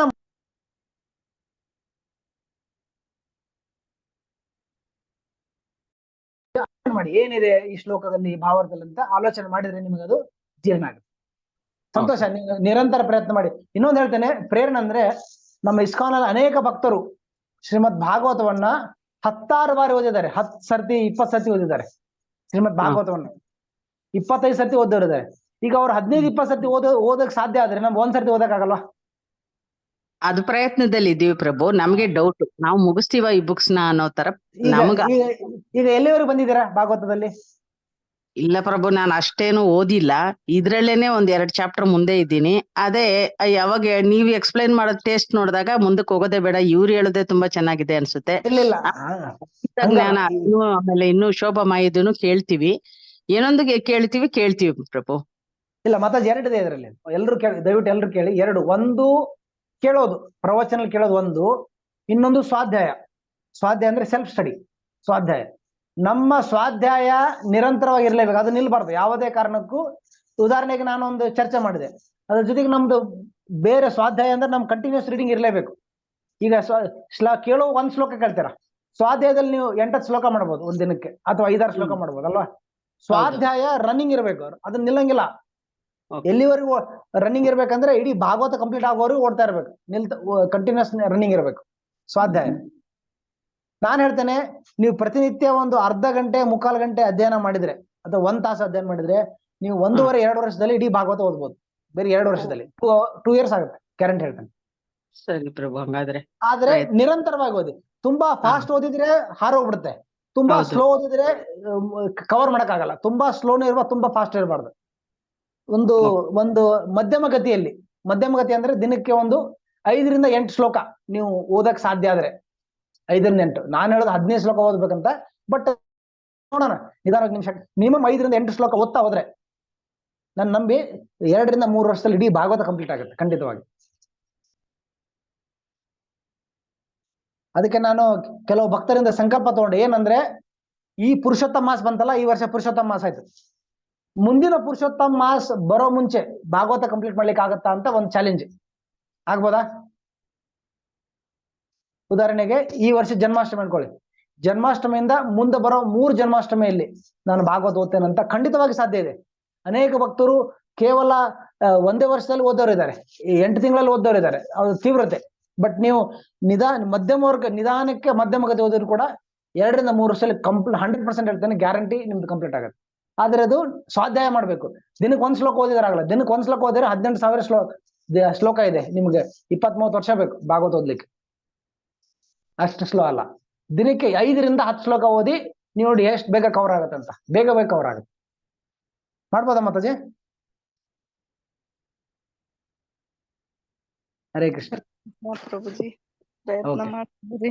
ಓಕೆ, ನನ್ನ ರಿಕ್ವೆಸ್ಟ್ ಏನಂದ್ರೆ ಎಲ್ಲರೂ ಇಲ್ಲಿ ಇರೋರೆಲ್ಲರೂ ಒಂದ್ಸರ್ತಿ ಭಗವದ್ಗೀತೆ ಕಂಪ್ಲೀಟ್ ಆಗ್ಬೇಕನ್ನ ಆಸೆ ಇರುತ್ತಲ್ಲ, ಅಟ್ಲೀಸ್ಟ್ ಆಸೆ ಎಲ್ಲರಿಗೂ ಒಂದು ಆಸೆ ಇರುತ್ತೆ ಓದ್ಬೇಕು ಅಂತ. ಏನ್ ಮಾಡಿ, ನಾನು ಎಷ್ಟು ನೆನಪಿಟ್ಕೊಳ್ತೇನೆ, ಎಷ್ಟು ನನಗೆ ಪುನಃ ನೆನಪು ಗಂಟಸ್ಥ ಆಗತ್ತೆ ಬಿಟ್ಬಿಡಿ. ದಿನಕ್ಕೆ ಮಿನಿಮಮ್ 5 ರಿಂದ 10 ಶ್ಲೋಕ ಓದ್ತಾ ಇರ್ಬೇಕು. Running, continuous running. ಫಾಸ್ಟ್ ಬೇಡ, ಸ್ಲೋನು ಬೇಡ, ಸ್ವಲ್ಪ ಓದಬೇಕು. ಅದನ್ನ ಚಿಂತನೆ ಮಾಡ್ಬೇಕು, ಏನಿದೆ ಈ ಶ್ಲೋಕದಲ್ಲಿ, ಭಾವಾರ್ಥದಲ್ಲಿ ಏನಿದೆ ಅಂತ. 1-2 ನಿಮಿಷ ಓದಿ, 1-2 ನಿಮಿಷ ನಿಲ್ಲಿ, ಅದನ್ನ ಮನನ ಮಾಡಿ ಮತ್ತೆ ಮುಂದೆ ಓದಿ. ನಿರಂತರ ರನ್ನಿಂಗ್ ಇರಬೇಕು. ಸ್ವಾಧ್ಯಾಯ ರನ್ ಮಾಡಿದ್ರೆ ಹೇಳ್ತೇನೆ, ನಿರಂತರ ಸ್ವಾಧ್ಯಾಯ ಮಾಡ್ತಾ ಇದ್ರೆ ನೀವು 2 ರಿಂದ 3 ವರ್ಷದಲ್ಲಿ ಖಂಡಿತವಾಗಿ ಇಡೀ ಭಾಗವತನ ಓದ್ತಾರೆ. ಅದು ಓದಿದಾಗ ನಿಮಗೆ ಆಗೋ ಸಂತೋಷ, ನೆಮ್ಮದಿ, ಏನು ಸಾರ್ಥಕತೆ ನಿಮಗೆ ಅನುಭವ ಆಗುತ್ತೆ, ಇನ್ನೊಬ್ಬರಿಗೆ ಹೇಳಿಕ್ ಆಗಲ್ಲ.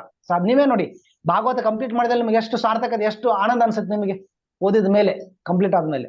ಅದಕ್ಕೆ ಶ್ರಮ ಇದೆ, ಶ್ರಮ ಹಾಕಿದ್ರೆ ಅದು ನಿಮಗೆ ಖಂಡಿತವಾಗಿ ಫಲ ನಿಮ್ಗೆ ಸಿಗುತ್ತೆ. ಓಕೆ, ಥ್ಯಾಂಕ್ ಯು ಸಂತೋಷ. ಪ್ರಭು, ಥ್ಯಾಂಕ್ ಯು ವೆರಿ ಮಚ್. ಇದು ಒಳ್ಳೆ ಪ್ರಶ್ನೆ.